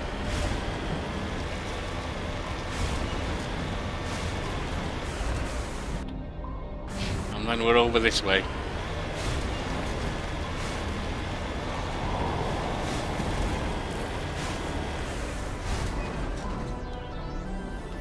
Thank you. I didn't know you couldn't shoot while repairing. Crates with loot along the path. I haven't seen them yet, but I've probably missed a lot. We'll see.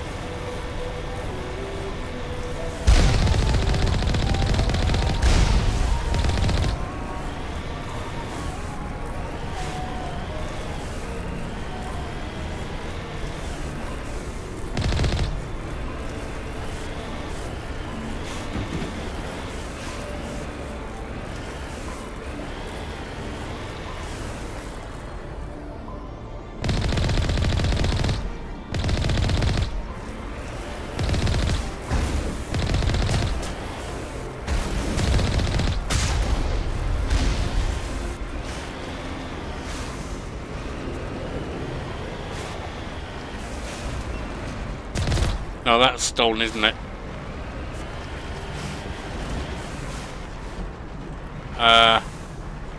Ooh, what's the path? Hang on. Do we have to get through there, I wonder?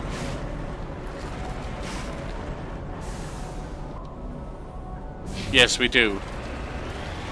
But how do we get through there?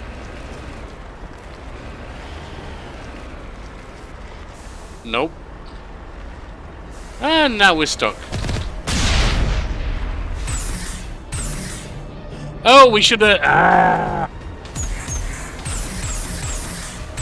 I bet we could have flown over. Oh, it does. Okay, we're out. Almost. Almost. Come on, get us out. It may not let us get out. Oh dear. Oh, that's not good. That's not a fun little mechanic. Gotcha.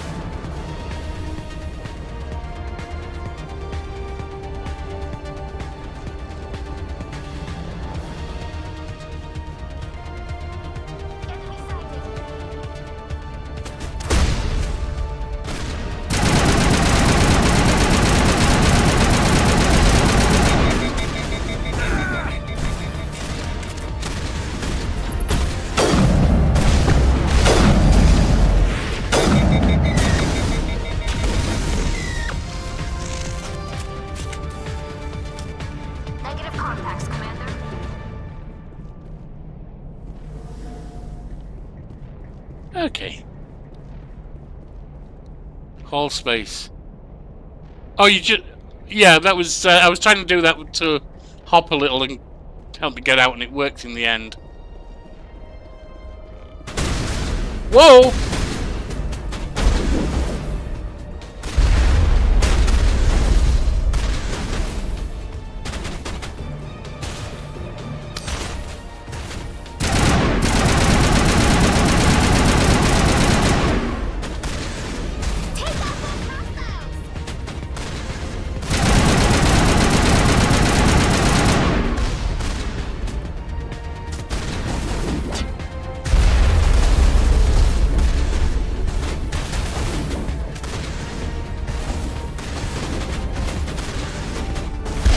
Wow!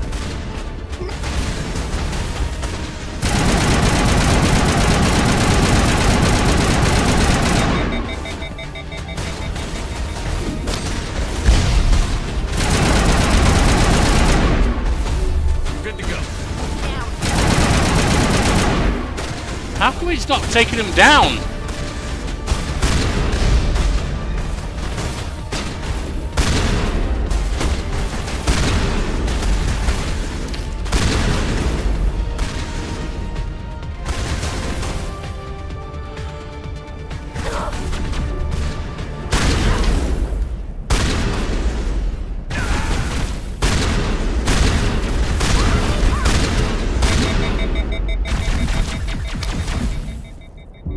Good to go.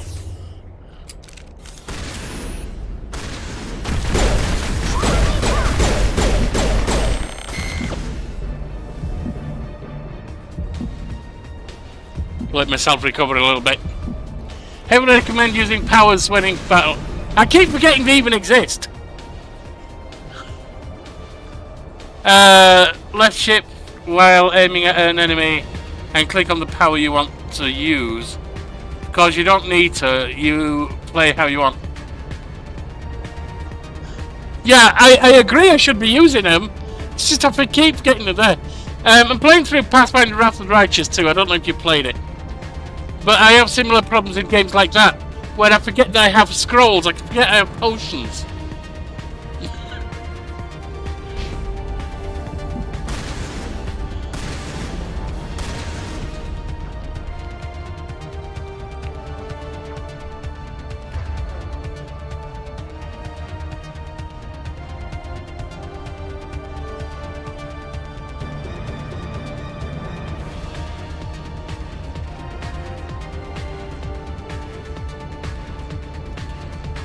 They're not actually nearby, are they?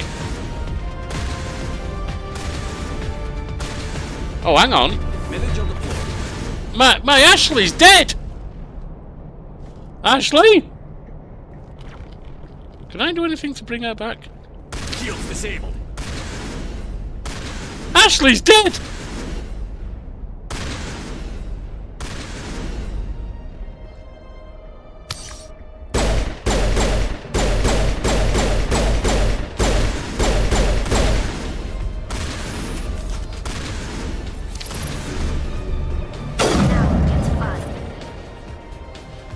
How do I get her back? Perimeter secured. Oh, she's up. Okay.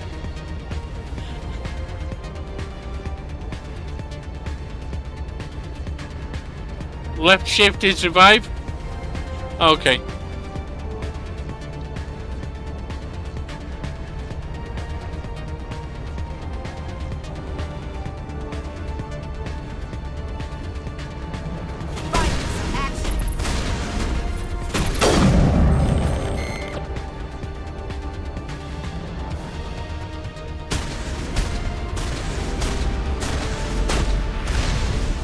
Where are we?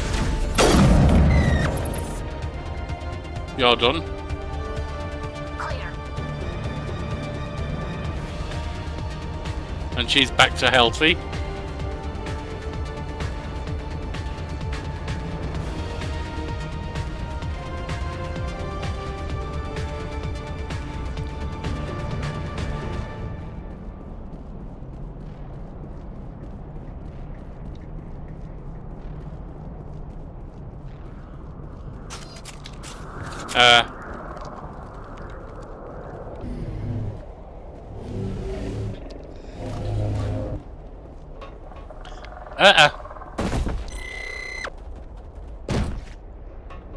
Okay.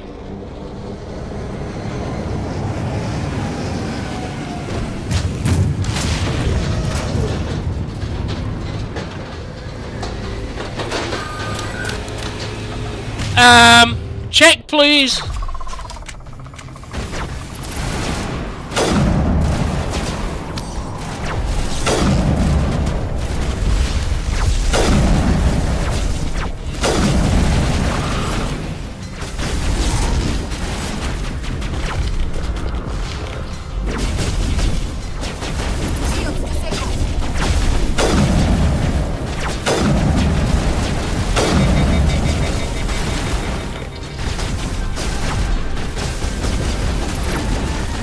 Ah!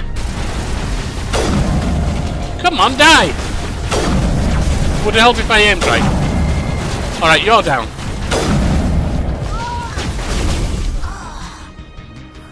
Are they both dead? No.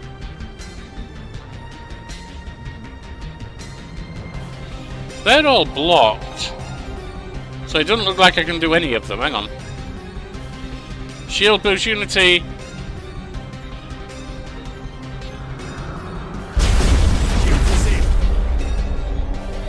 Okay.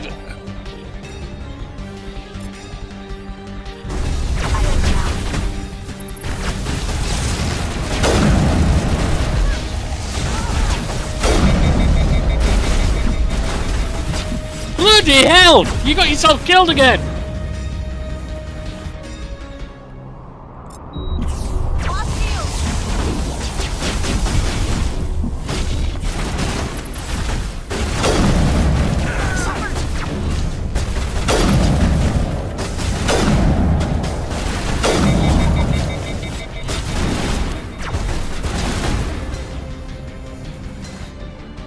Building up, but not there yet.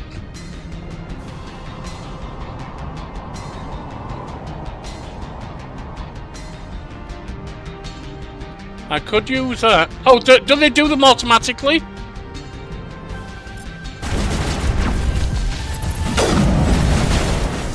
And I'm down. So revive, hold, and left click the Medigel powers. Or if you eliminate all members, they will auto revive. Try using your squad mate's okay. Let's resume last save. See how far back I have to go. Right, we've got the big guess there.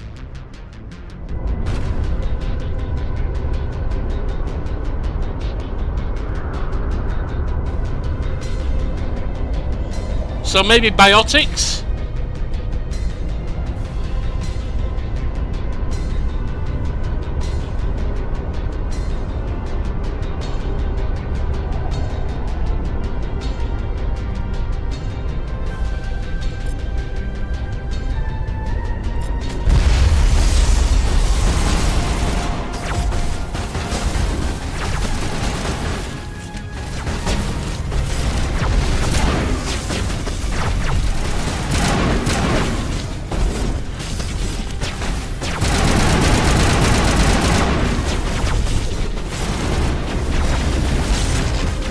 I didn't see you there before, little rat.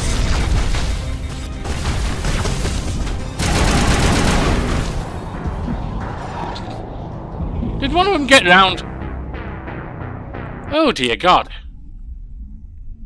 To go into settings, I believe you can have squad mates use powers themselves. That would be very useful. Options. Gameplay, I assume. Squad power usage, defensive, all, I assume.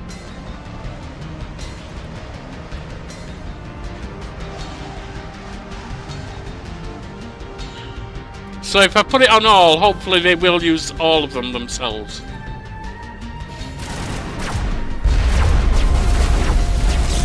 Oh, that's jammed.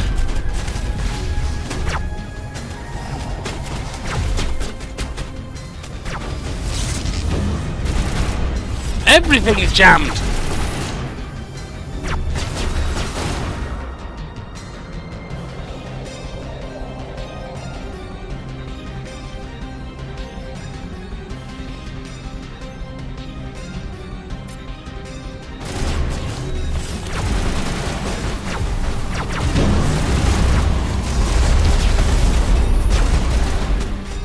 Every weapon I've got is jammed.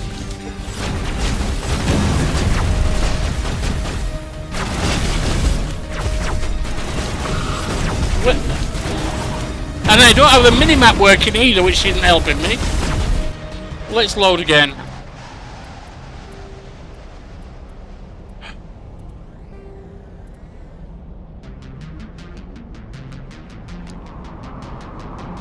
It's a power from the enemies. You can jam. Look at jam your weapons.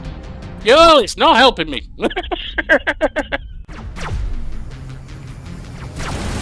And we're jammed. Hang on.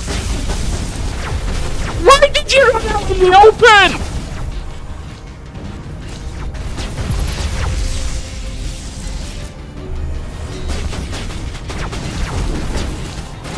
If it's all jammed, how am I meant to do anything?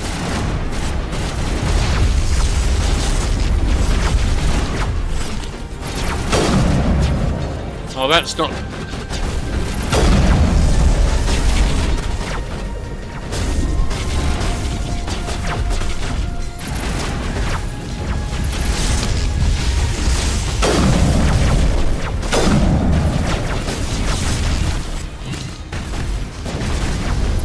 I see you.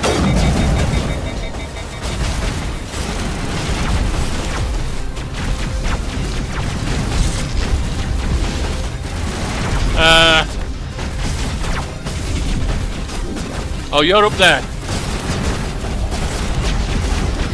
Is anything not jammed? And that's almost back. Oh, that all on you. Bloody shotgun.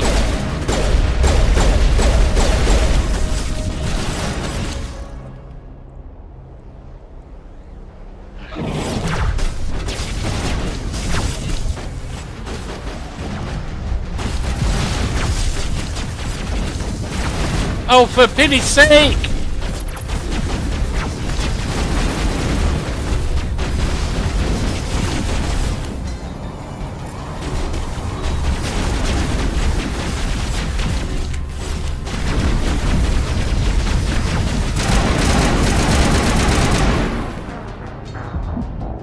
I hate this stupid jamming thing.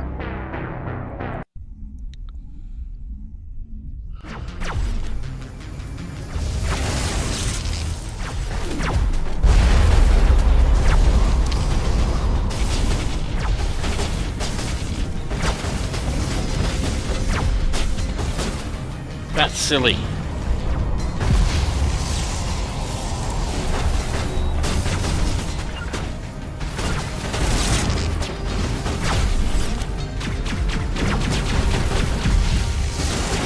And I'm jammed again. I hate being jammed.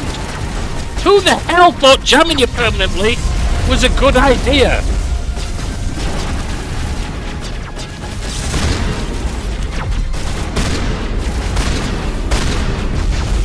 Alright, you're done.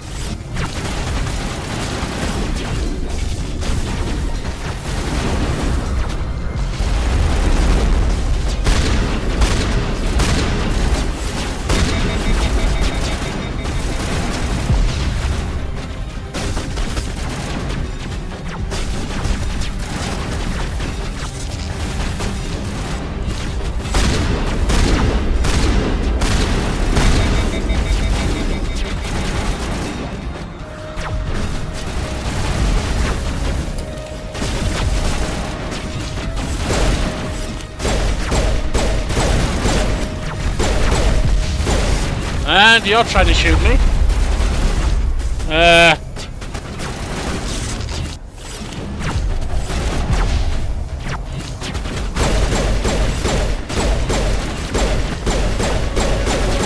You're done. What else do we have? You're up there. You're up there.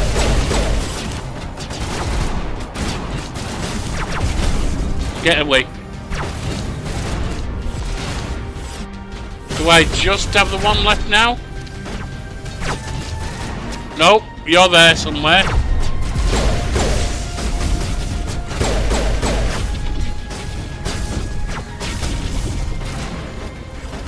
Looking for you.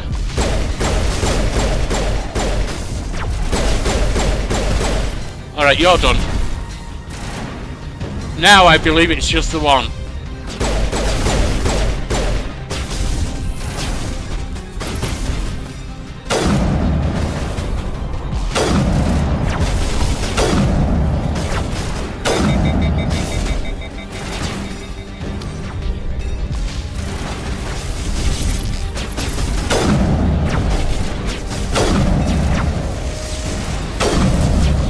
I'm not actually saying it's doing any damage.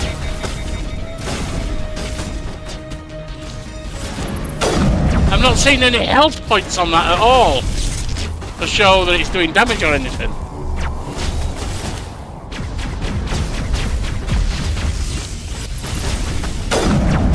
I see you hiding.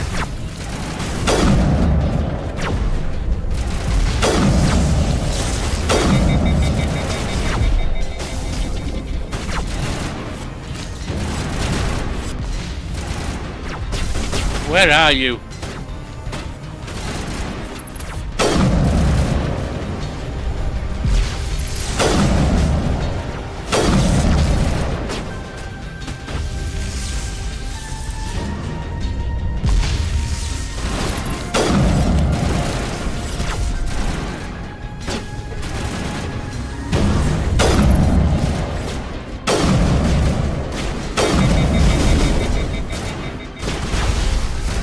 Gotcha.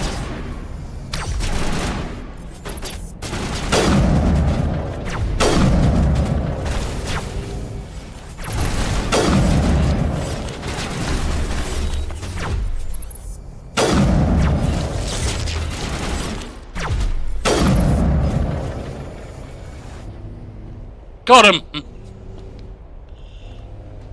There's still more of the frog guessings.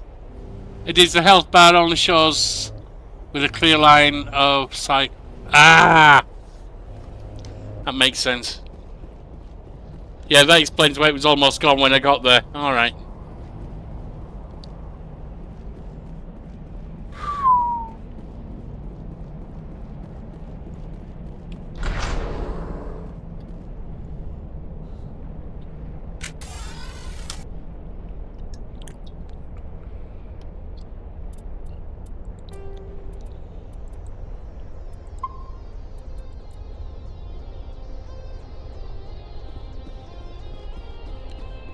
Give it a firm save. I think it did a fast save there from what you were telling me before. But give it a proper one as well.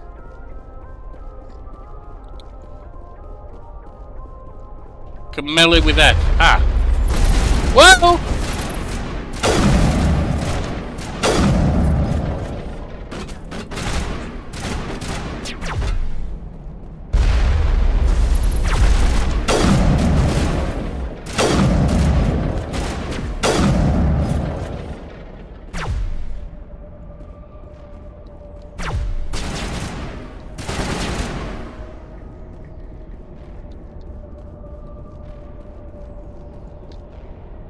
Wasn't anything up here, was there? No.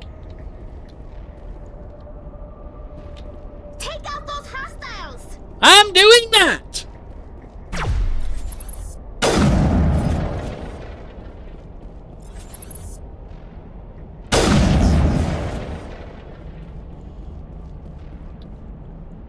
Nothing this way. It looks like this cavern formed around the ruin after it was built. It does. Alright, so there's an elevator there, and there's a shield by the look of it here. I'm guessing the elevator gets me somewhere that I can take down the shield. Alright.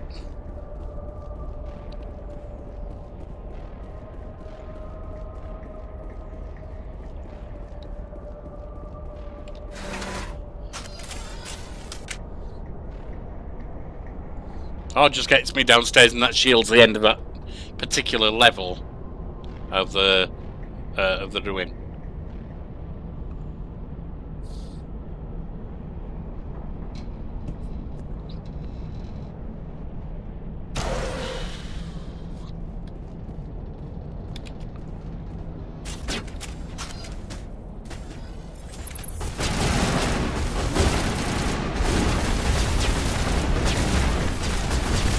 Oh, I'm being shot from over here.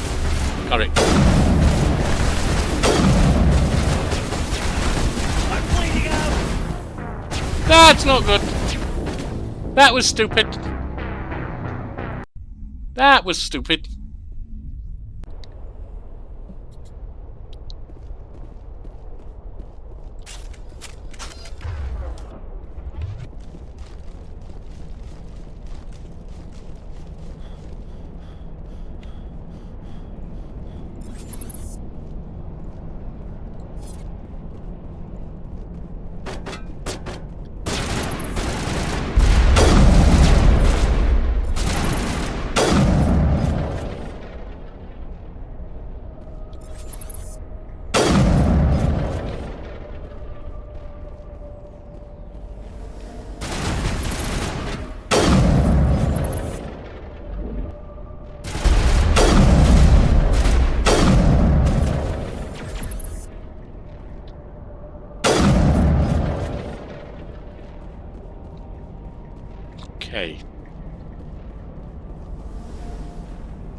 Okay.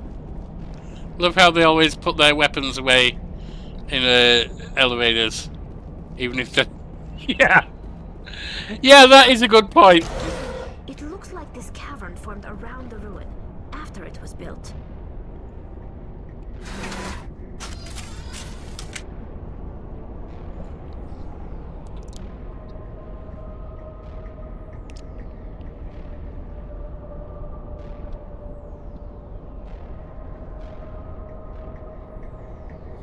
Yeah, that is a good point. Elevator protocol, people. Weapons away. But, Commander, we might be walking into an ambush. I don't care. Weapons away. We do this like gentlemen.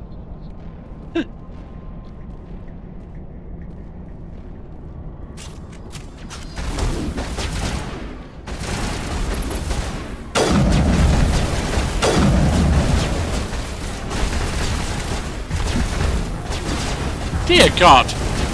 Alright, that didn't work. I think I save at the elevator, to be honest, because that's a bit of a nasty little surprise.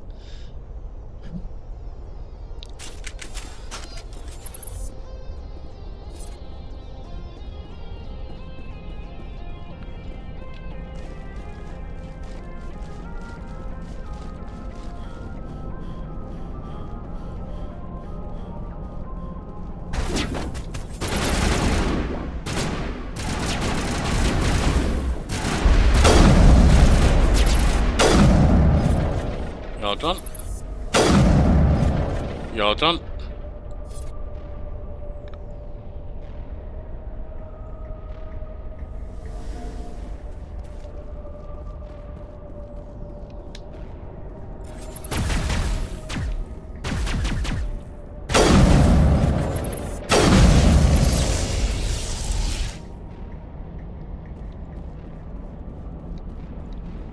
Okay.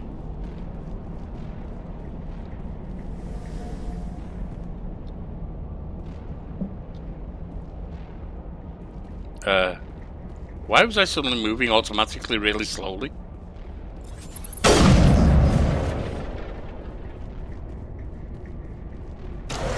It looks like this cavern formed around the ruin, after it was built. All aboard, ladies. Right, let's save. I can't save. Oh. Okay, that's a bit nasty, but okay.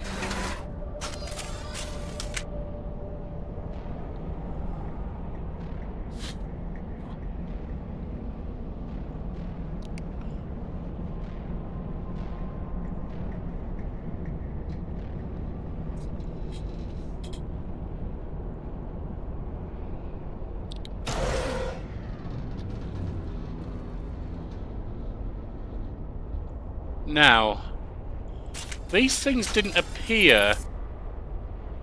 Oh, hang on, there's a thing I can explode there. Don't know if it'll do me any good, but there is. These things didn't appear until I went outside.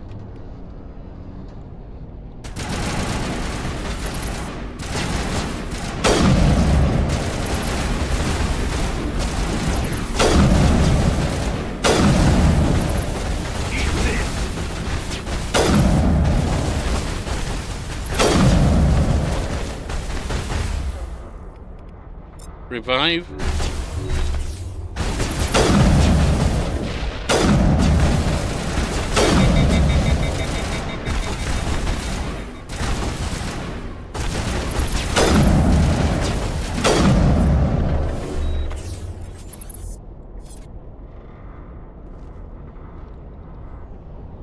And she's up.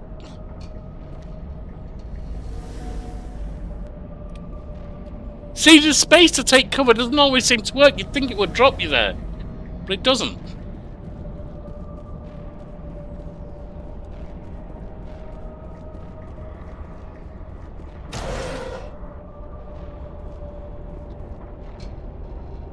Right, do a quick save there, because this is obviously a bit above my pay grade for this moment, but we'll get there.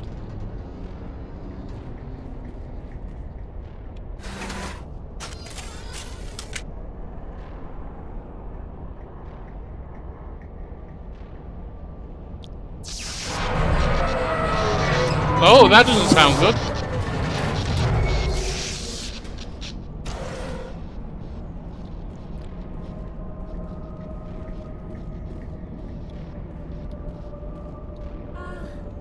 Hello?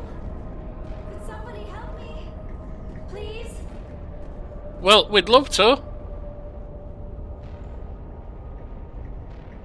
Can you hear me out there? I'm trapped. I need help.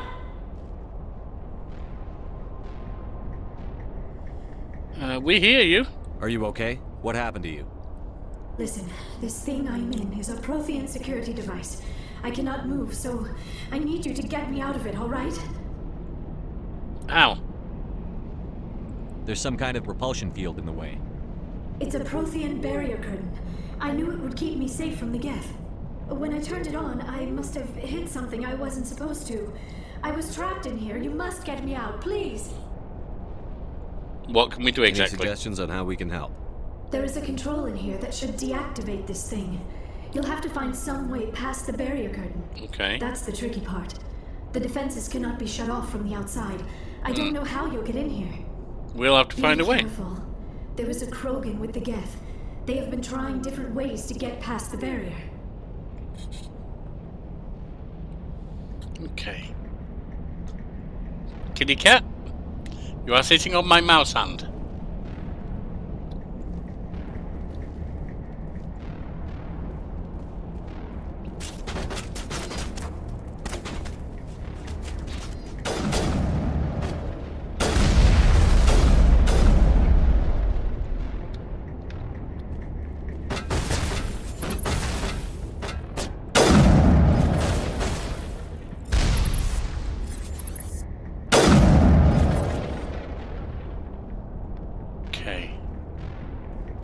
guess shock trooper was, I guess, shocked.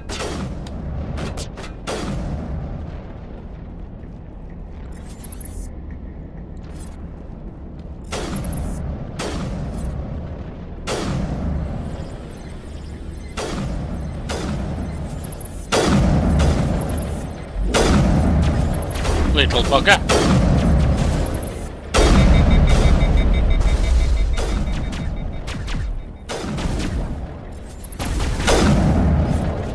Gotcha.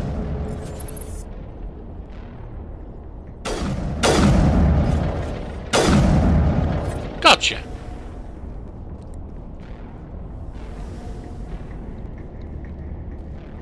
Okay.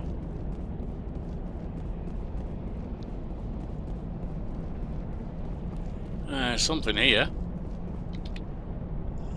Begin manual override.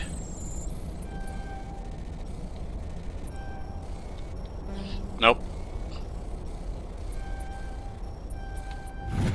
Gotcha. Basic grounds and combat sensor. Right. Equipment. Nope. Squad. Actually, take all. So it is equipment. Ash.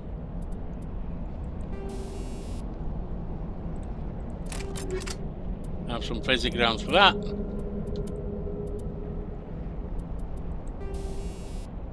Have some AP rounds for that.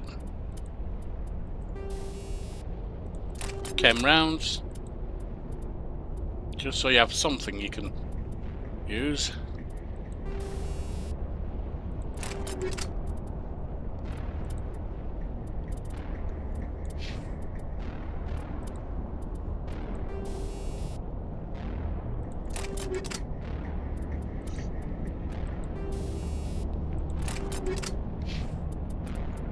Equipment.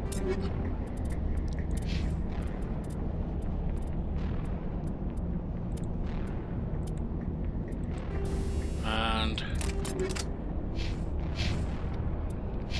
right, we got them.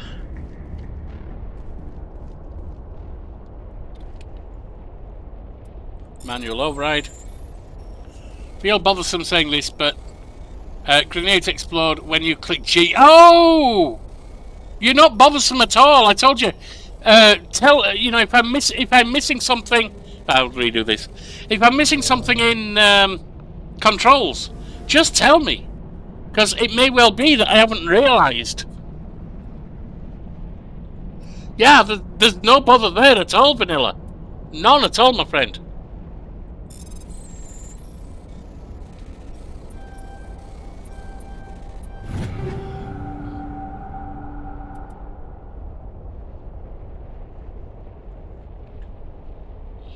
I was going to upgrade my talent points. I didn't never know I'd got more.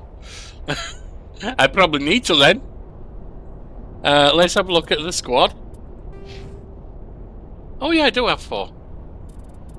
You give me unlocked shotguns. Well, we'll unlock them. Probably won't use them, but we'll unlock them. Combat armor doesn't give me anything extra by the look of it. Assault training. Oh, it does. Equip heavy armor. Advanced shield boost. Advanced first aid. We'll get that on.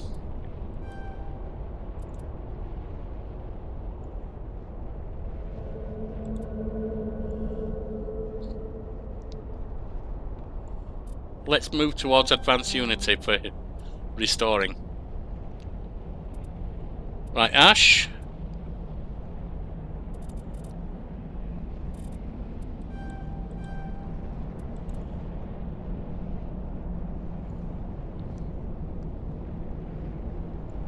Every time you level up, you get... I didn't actually see that I'd leveled up. It slipped my... I missed it because I was thinking of other things. Assault training is pretty important. Alright, then let's do that.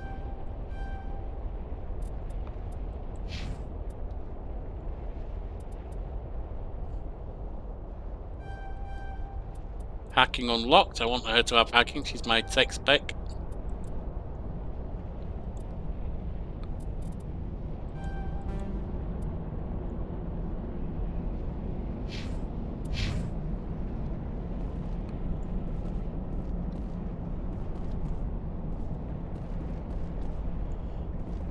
Where are we going?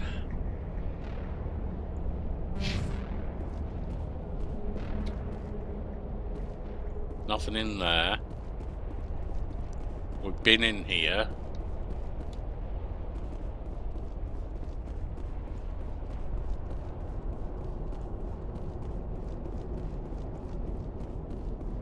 And that's just going round.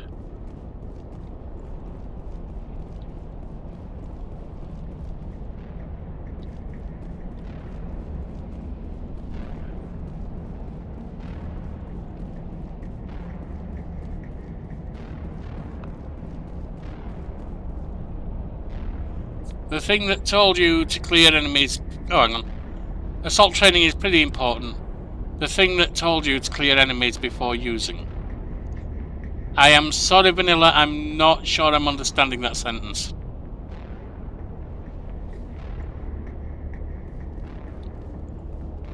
Oh, this! Now I get it, yeah. Oh.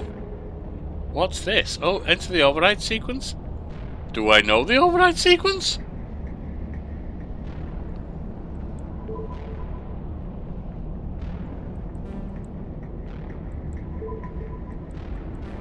Well, I guess I can guess it. Alright, that one, that one. That one. That one. That one. That one. That one. That one. That one, nope. That one, that one, that one. You. You.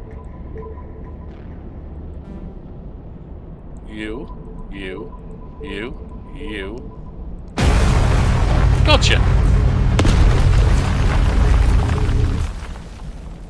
Oh, he's remember the game you're indeed supposed to guess. Okay. Well, I mean, it wasn't that bad a game, really, so... That was done. Oh, excuse me. Excuse me.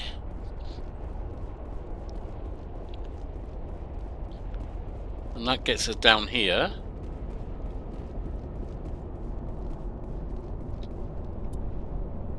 Can't save. Takes us upstairs. Or up to here at least.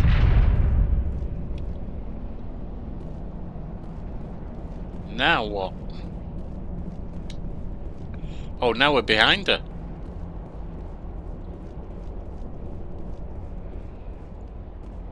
Oh, how did you get in here? I didn't think there was any way past the barrier.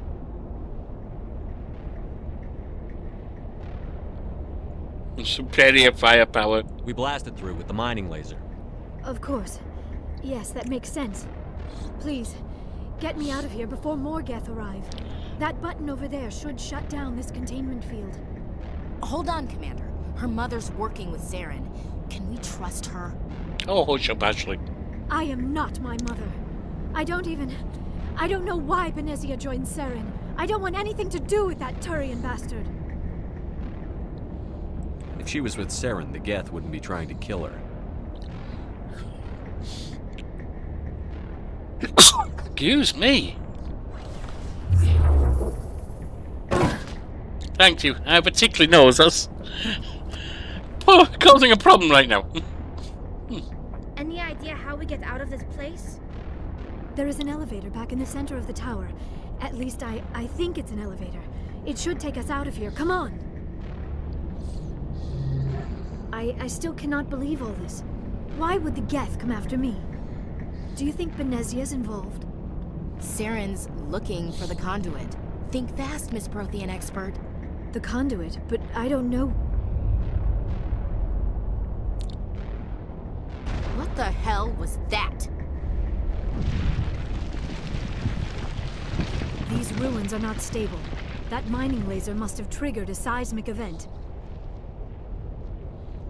We have to hurry. The whole place is caving in.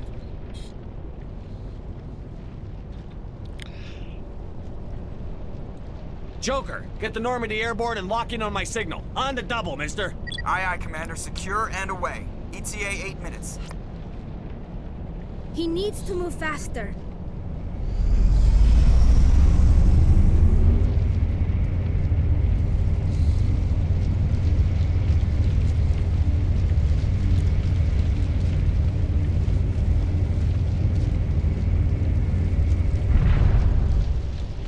All right. We are probably going to be... Yeah. We are probably going to be attacked. There they are. Okay. Surrender. Or don't. That would be more fun.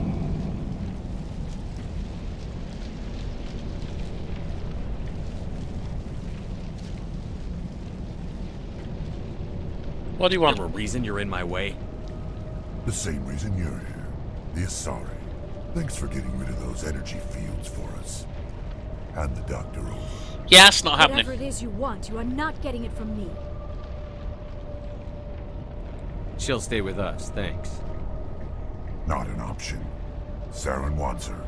And he always gets what he wants. Kill him. Spare the Asari if you can. If not, doesn't matter. Get down!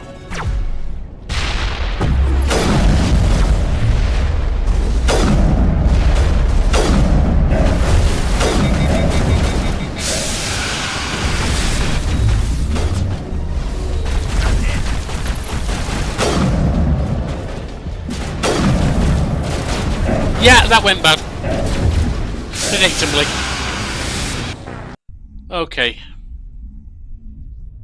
Kill him. Spare the Asari if you can. If not, doesn't matter.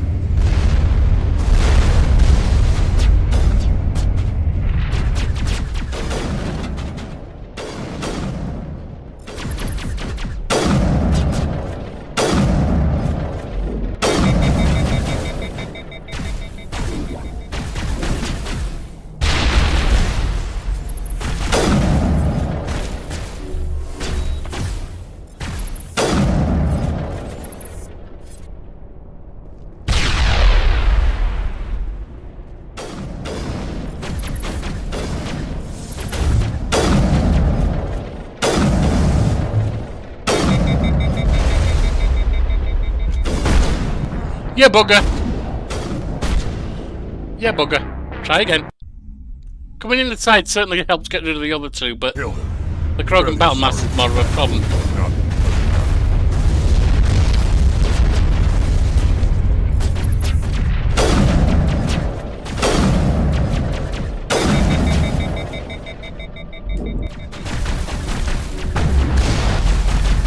Yeah, this one's bad.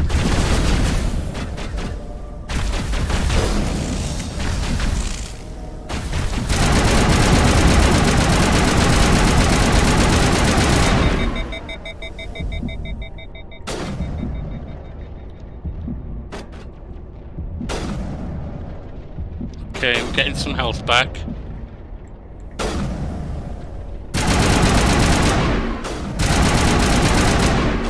You're done.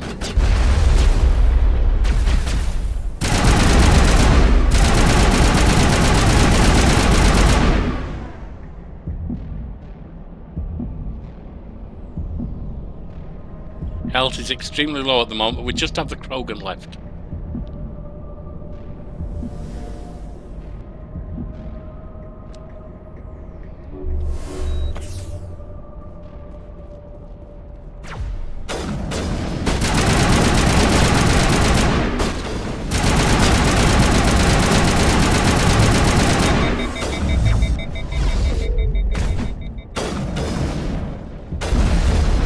Bloody hell! How hard does that bugger hit?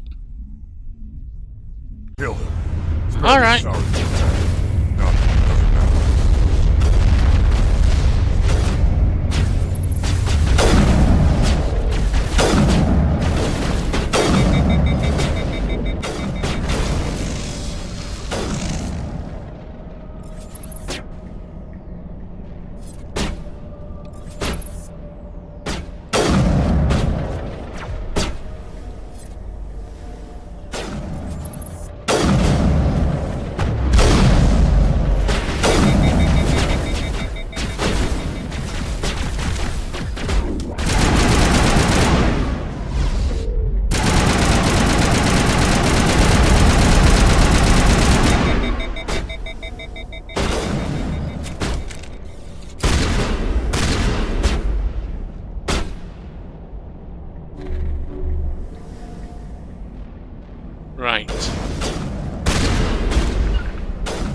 The fuck is wrong with this thing?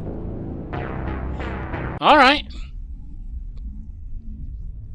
Kill him. Spare the Asari if you can.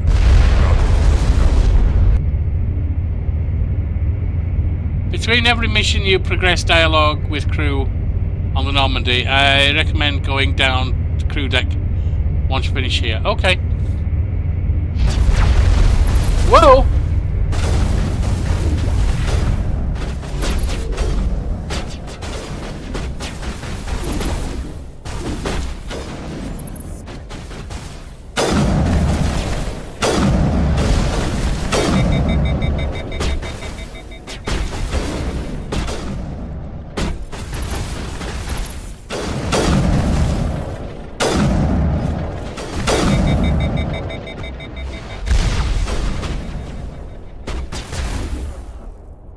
Get them revived.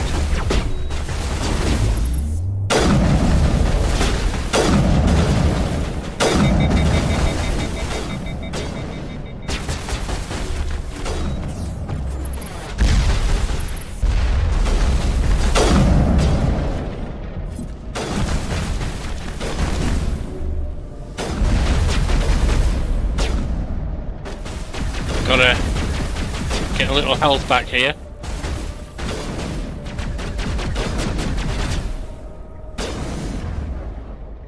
Only halfway through, aren't you?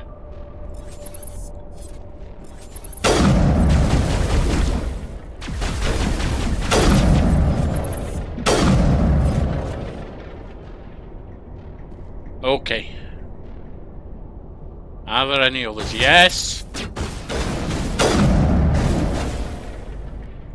There is the one.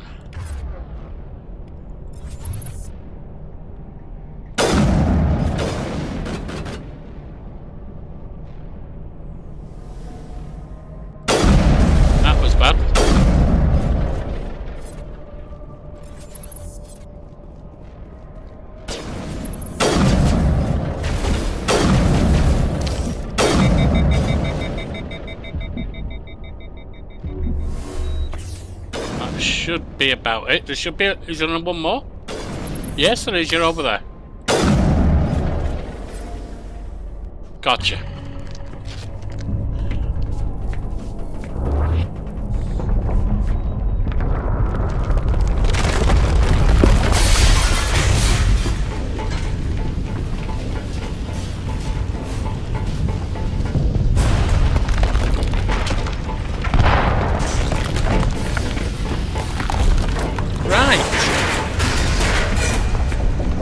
Looks like we saved her.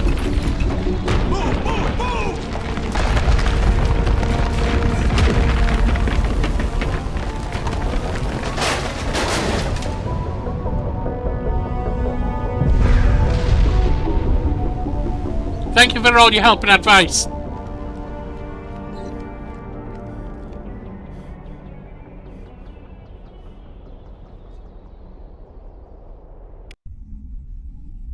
And we are back on the Normandy, so let's have a look around. Commander. 10 more seconds we would have been swimming in molten sulfur.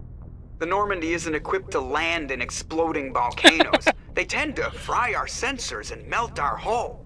Just for future reference. We made it, didn't You we? almost died out there, and your pilot is making jokes? To be fair, we did die a few times. He saved us. Joker pulled our asses out of there. I think he's earned the right to a few bad jokes. I see. It must be a human thing.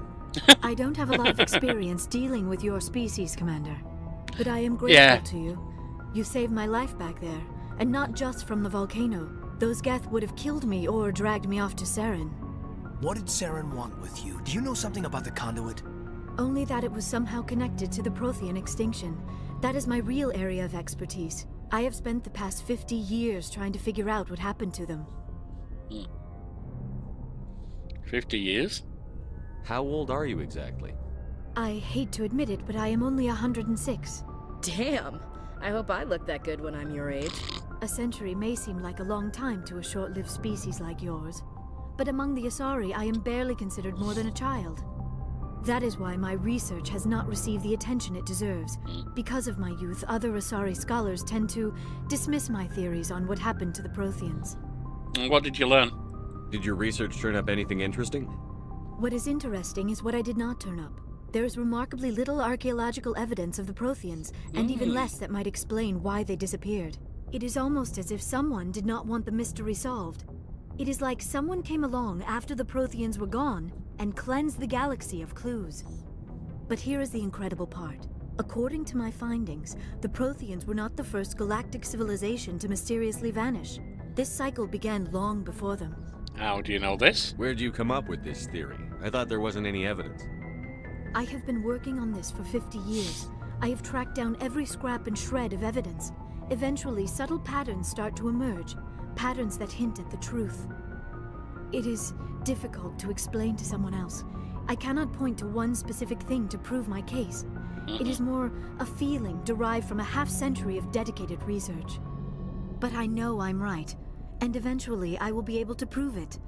Okay. There were other civilizations before the Protheans. This cycle has repeated itself many times over.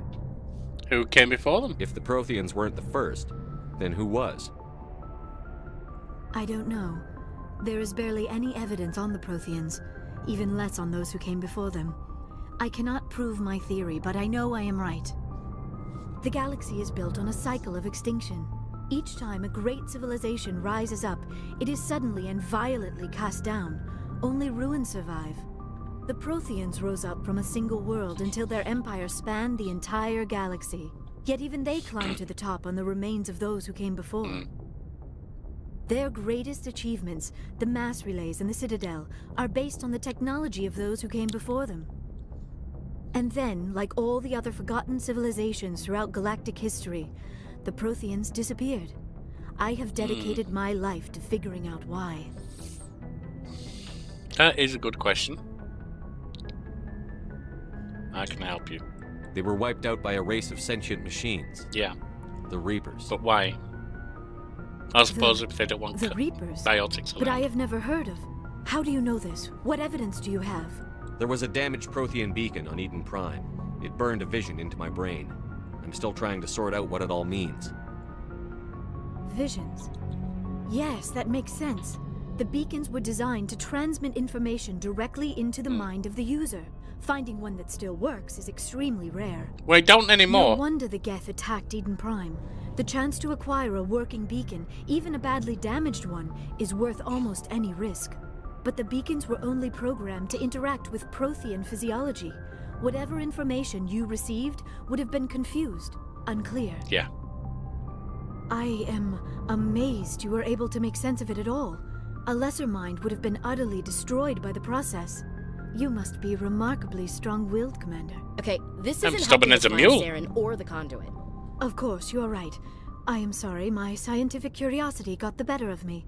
Unfortunately, I do not have any information that could help you find the conduit, or Saren. You can still I help don't know us. why Saren wanted you out of the picture, but I think we'll be a lot better off if we bring you along. Thank you, Commander. Saren might come after me again. I cannot think of anywhere safer than here on your ship. And my knowledge of the Protheans might be useful later on. And her biotics will come in handy when the fighting starts. Welcome aboard. Good to have you on the team, Liara. Thank you, Commander. I am very grateful. Oh, I am afraid I am feeling a bit lightheaded. When was the last time you ate or slept? Dr. Chakwa should take a look at you. It is probably just mental exhaustion, coupled with the shock of discovering the Protheans' true fate. I need some time to process all this. Still, it could not hurt to be examined by a medical professional. Yep. It will give me the chance to think things over. Are we finished here, Commander? Yeah, we'll talk later. We can talk again after you've seen the doctor. The rest of you, dismissed. Mission reports are filed, Commander. You want me to patch you through to the Council? Yeah, let's do that. Patch him through, Joker. Setting up the link now, Commander. We've received your report, Commander. I understand Dr. Tassoni is on the Normandy. She is. I assume you're taking the necessary security precautions. I know what I'm doing. Don't tell me how to do my job. That You wasn't are quite free how I to wanted act to as phrase you it. see fit, Commander. Our role is to offer guidance and advice. It's up to you if you're smart enough to listen. She wants to help. Liara's on our side. The Geth were trying to kill her. Benezia would never allow Saren to kill her daughter. Well, they were trying to. Maybe she doesn't know. Or maybe we don't know her. We never expected she could become a traitor. Exactly. At least the mission was a success. Apart from the utter destruction of a major Prothean ruin. Was that really necessary, Shepard? It was. The Geth were crawling all over those ruins. We were lucky to make it out alive. Of course, Commander. The mission must always take priority. Good luck, Commander. Remember, we are all counting on you. And you can.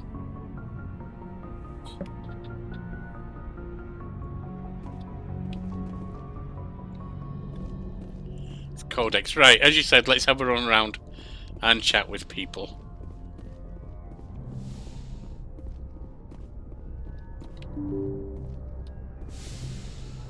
Oh, let's go downstairs. Not going downstairs yet. We'll be going downstairs, but let's talk with the crew first. Yes, Commander. I don't think there's anything new. Yep, you're just a nobody. Carry on, Presley. Yes, sir. You're basically background, so that's fine.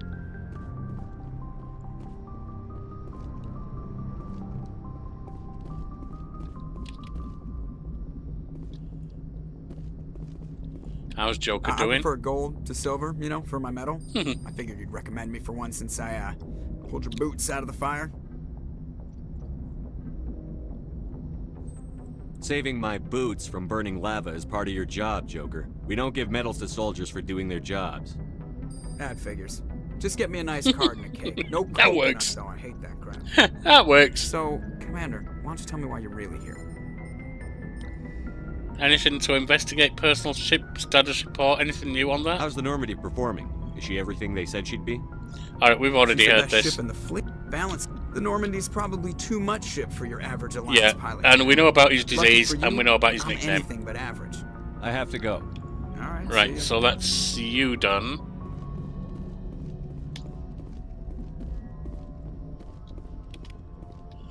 A little bit of experience from the Codex.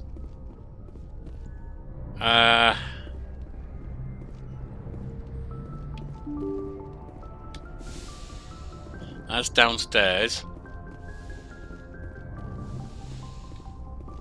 Oh, that's not going to take me anywhere.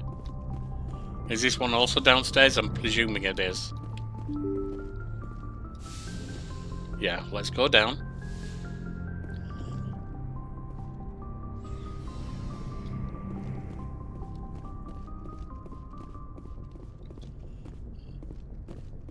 Anything to pick up round here? You're not going to have anything new for me, are you? Our quartermaster? Anything you need, Commander? Yeah, no, We'll talk we've seen that. another time, Lieutenant. Commander? We've seen Caden's stuff there. Scimitar 4. That might be useful. Nothing up here. Nope. So then we go downstairs again.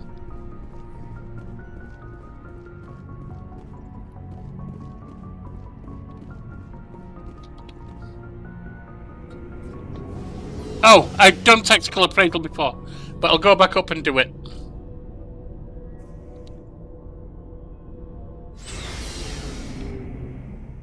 Maybe it's one that updates. Changes after each mission. Okay.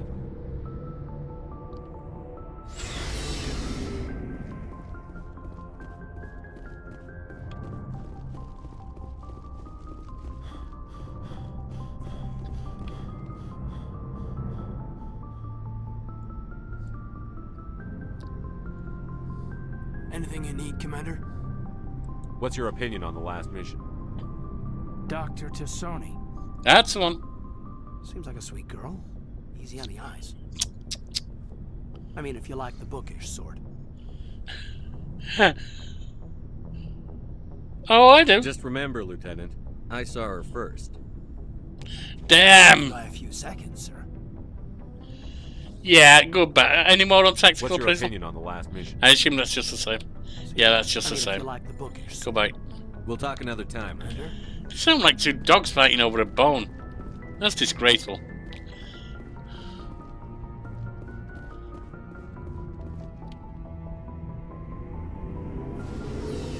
If she's interested in someone and they're interested in them, that's fine, but well, that's all this bullshit about I saw her first.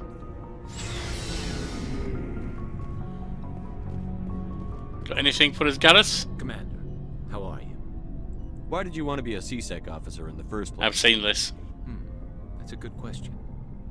There were several reasons. Like what? Probably the same as most of. I guess he's taking my resignation pretty hard. He's not impressed that you're... He thinks he actually... I've seen this, no kidding. You were asked... Let's get out of here, let's get out, come on. He despises the Spectres. He hates the idea of someone having unlimited power. I suppose I can... But Sarah, if you want to know... Come on! You need to send someone who isn't restricted by policies and procedures. Just because... Thanks, Commander. Alright, off we go. Looking for supplies? Maybe later. Not right now, thanks. No Not problem. looking to buy anything right now. Over here, we've got you. So, we've got Saren on the run. Yes, we do. It won't be long now. Saren's good, but I'm better. Good. He's rotten. To the core. I could tell as soon as I met him. Caden doesn't have new lines. Each squad mate has that. It's called something different for each one, though. Actually, I guess... yeah, it was a bit of a disappointment there. You knew, Why didn't Saren? you tell me this sooner? I would have if I thought I was important.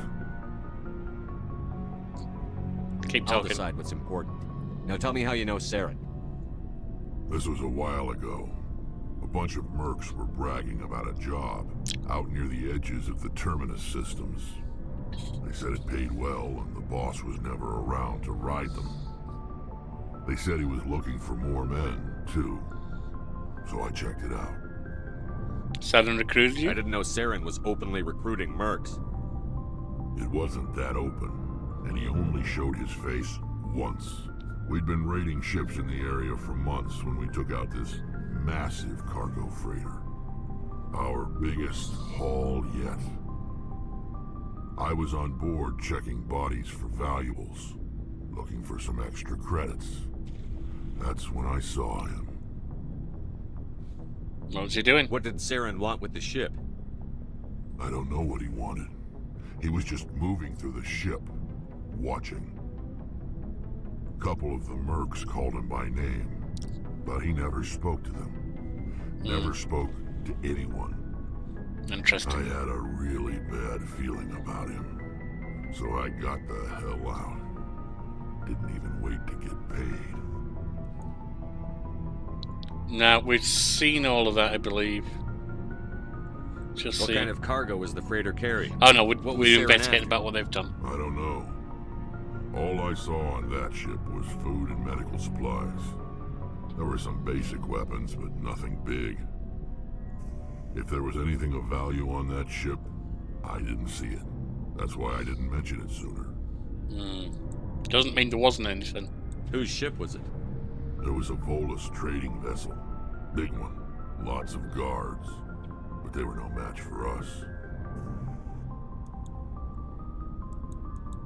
That's the only time you saw him? Yeah. Didn't even know who he was. Still wouldn't if I hadn't joined up with you. But my instincts were right. Oh yeah. Every other merc on that mission turned up dead within a week. Every damn one. I see. So long, Rex. Shepard. Just because you didn't see it doesn't mean there wasn't something there. You're a merc, you're a combatant. There may have been lots of things that you're not practiced in seeing that could have been there. Oh, hello, Shepard. You sound down. Are you okay? I don't know. Your ship is amazing, and your crew's been really great to me. Especially your chief engineer. But I just sort of feel out of place. The Normandy runs so smooth, it feels like we're not even moving. And the engines are so quiet. You used something cobbled together.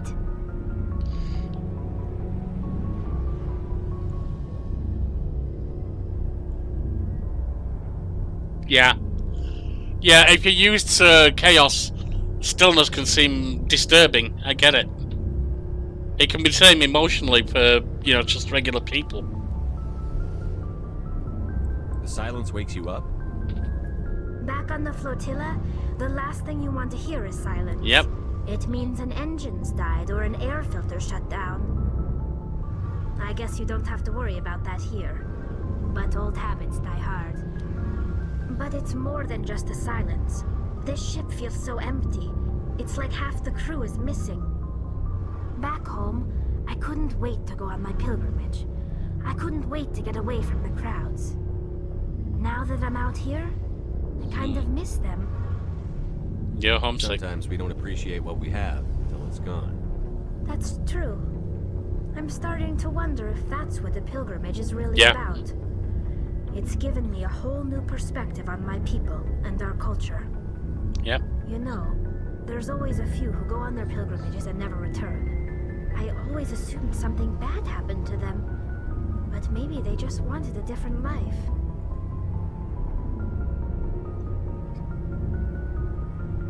You're going back, You right? plan to return to the migrant fleet, right? I could never abandon my people, Shepard. I will go back eventually. Oh, of We have to course. stop Saren first. Yeah. Otherwise, I might not have a home to go back to. Is there I any want to know more? more about the pilgrimage. We've heard from When this. my people reach Yeah, we've but heard no, her on this. This is presented as a gift. It's not. We are. But virtually every pilgrimage ends with a triumphant return. Like what? Nothing I should else. go. See you later. Okay. Something I can do for you, Commander. I want to know more about the Normandy. I think he said Best ship everything. I've ever served on. Probably Yeah, the we've heard that fastest one. vessel ever designed. So we've heard what he's got to Using the say. Tantalus drive. Carry on, Adams. Didn't look like there was anything new. Where are our other people? Let's have a look around here.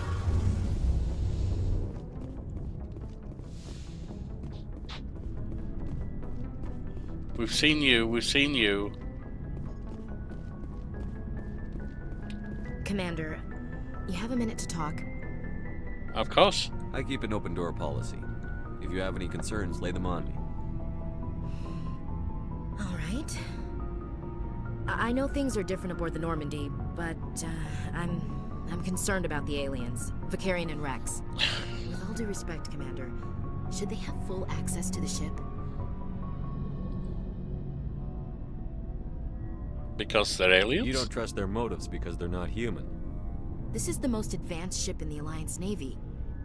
I don't think we should give them free rein to poke around the vital systems. Yeah, well, I Engines, disagree. Sensors, weapons.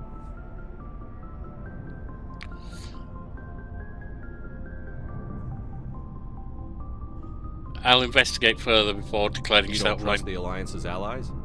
I'm not sure I'd call the Council races allies. We, humanity, I mean, have to learn to rely on ourselves. We need allies. Standing up for ourselves doesn't mean standing alone. I don't think we should turn down allies. I just think we shouldn't bet everything on them staying allies.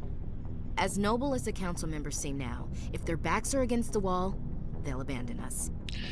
Not necessarily. I don't see that as inevitable. Look, if you're fighting a bear and the only way for you to survive is to sick your dog on it and run, you'll do it. As much as you love your dog, it isn't human. It's not racism, not really. Members of their species will always be more important to them than humans are. You're beginning to piss me off, Ashley. And I've liked you up to now. It's not racism. It's a common phrase among racists. Well, we'll see if we can persuade her. These seem like deeply held beliefs, Williams. What made you think this way? My family's defended the Alliance since it was founded. My father, grandfather, great-grandmother, they all picked up a rifle and swore the oath of service. I guess we just tend to think of Earth's interests as our own.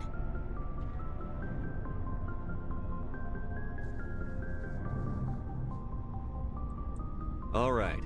I can see where your concerns are coming from, Williams. But this is a multilateral mission. You're going to have to work with aliens, like it or not. It won't be a problem, Commander. You say jump, I say how high. You tell me to kiss a Turian, I'll ask which cheek. What about me? Would you kiss anyone I ordered you to? That depends, sir. If you ordered me to kiss a superior officer, that would be a violation of the regs concerning fraternization. Well, shucks. That would make it an illegal order. I'd be required to decline and relieve you of command. Space racist, yes, Vanilla. Sir. How are we doing? What's your opinion on the last mission? Not sure I buy Dr. Tassoni's story about her and her mom not talking. They're family, right?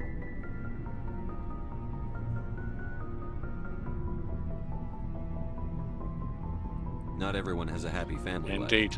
No, I guess not. Too bad those ruins got destroyed. I mean, they lasted thousands of years. That's impressive.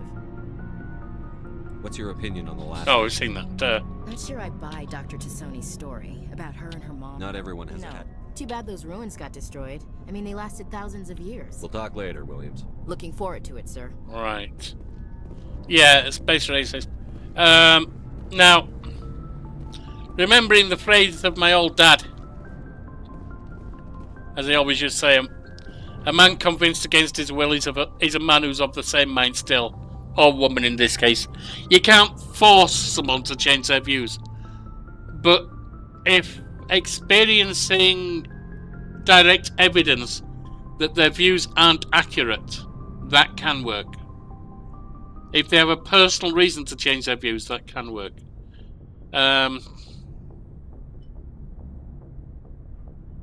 It doesn't always work for everyone. But I remember a neighbour of me and my late wife. Choice in the conversations actually do change them over the story. Yeah. I remember a neighbour of me and my late wife. Before I moved there, married her, he was a racist. But his kid married, they were Polish, white Polish immigrant. His kid married a black woman and they had a child. And after that, he was walking around pushing that child with all the delight you could imagine. He changed his view because he had a personal reason to do so. He just said, hey, no, you can't do that. That wouldn't work. Now, I'm wondering where Dr. Tori is. Was it Tori or Tally? Whatever.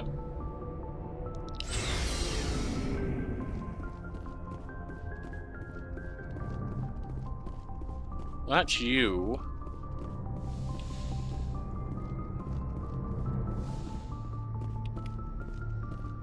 Another codex.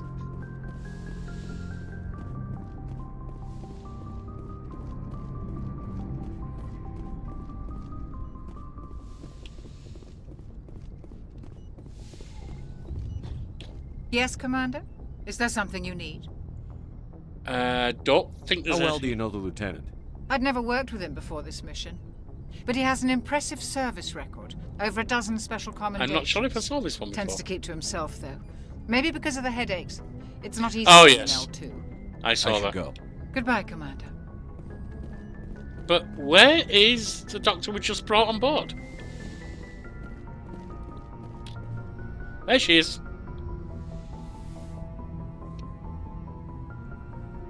Commander, are you coming to check up on me?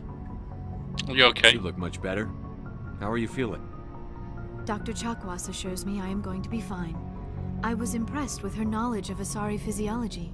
She's the best. I should go. Oh, that wasn't Goodbye, what I meant to do. That was a misclick. I never properly thanked you for saving me from the Geth, Commander. If you hadn't shown up, You're welcome. I'm just glad we got there in time. so am I. I know you took a chance bringing me aboard this ship. I have seen the way your crew looks at me. They do not trust me. But I am not like Benezia. I will do whatever I can to help you stop Saren. I promise. I know. Don't worry, Liara. I trust you. I know you won't let me down. It means a lot to hear you say that, Commander. Thank you. Let's Tell talk me about her yourself, for a moment. Liara. Me? I am afraid I am not very interesting, Commander. I spend most of my time on remote digs. unearthing mundane items buried in long-forgotten Prothean ruins. Do you like it? You must enjoy something about it. I love my work. Seeking out history's lost secrets has a special appeal for me. You were actually touched by working Prothean technology. That is why I find you so fascinating, Commander. Sounds like you want to dissect me in a lab somewhere. What? No, I did not mean to insinuate. I never meant to offend you, Shepard. I only meant that you would be an interesting specimen for an in-depth study. No, that's even worse. Yeah! My God, she reminds me of me for putting my foot in my mouth. I wasn't serious. Calm down, Liara. I was only joking. Joking? Oh, by the goddess, how could I be so dense? You must think I am a complete and utter fool. No, just an experience. Now you know why I prefer to spend my time in the field with data disks and computers. I always seem to say something embarrassing around other people.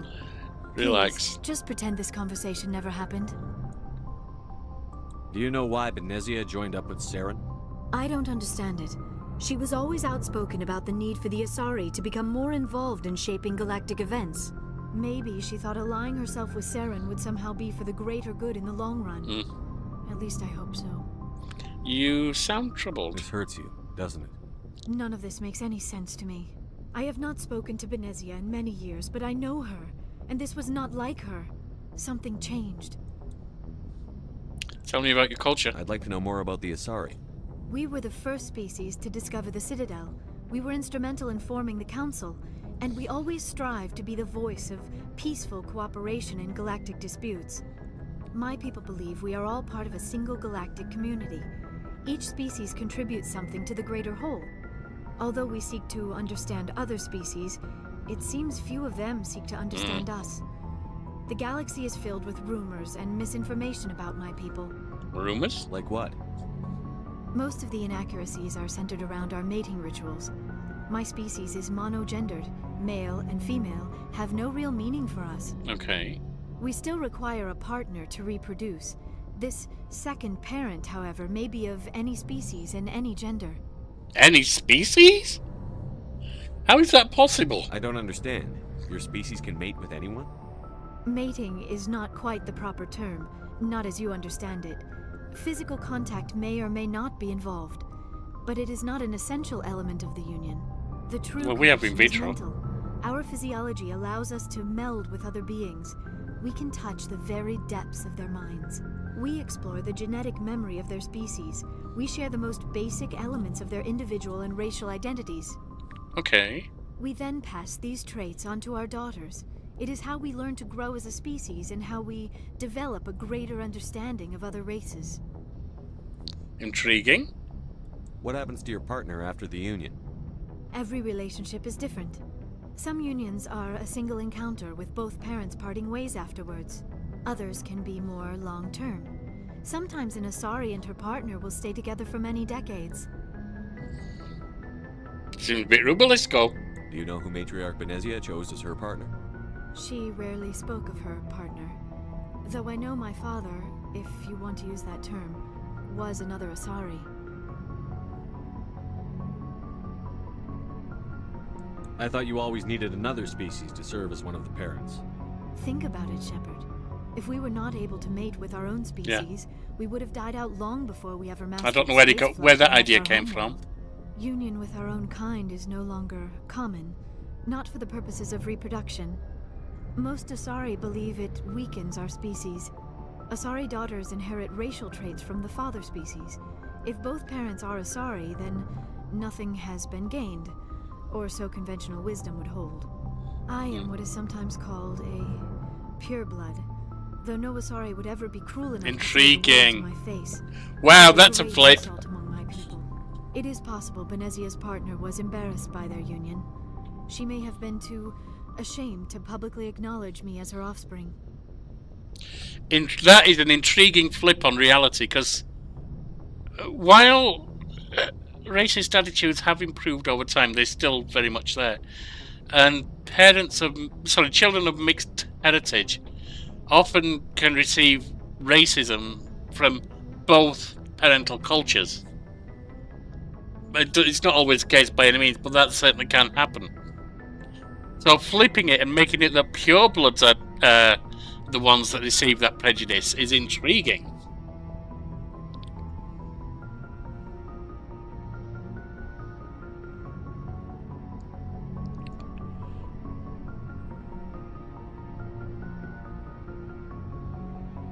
And why'd she do Why it? agree to the union if she didn't want any children? I cannot answer that. This is all speculation on my part. It is possible she wanted to be part of my life, but something happened to her before she had the chance. Benezia never spoke of her partner. Whatever happened, it caused her too much pain to dwell on it. She raised me by herself, though that is not uncommon.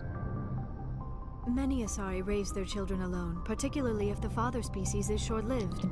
Often the partner will pass on long before the child reaches maturity.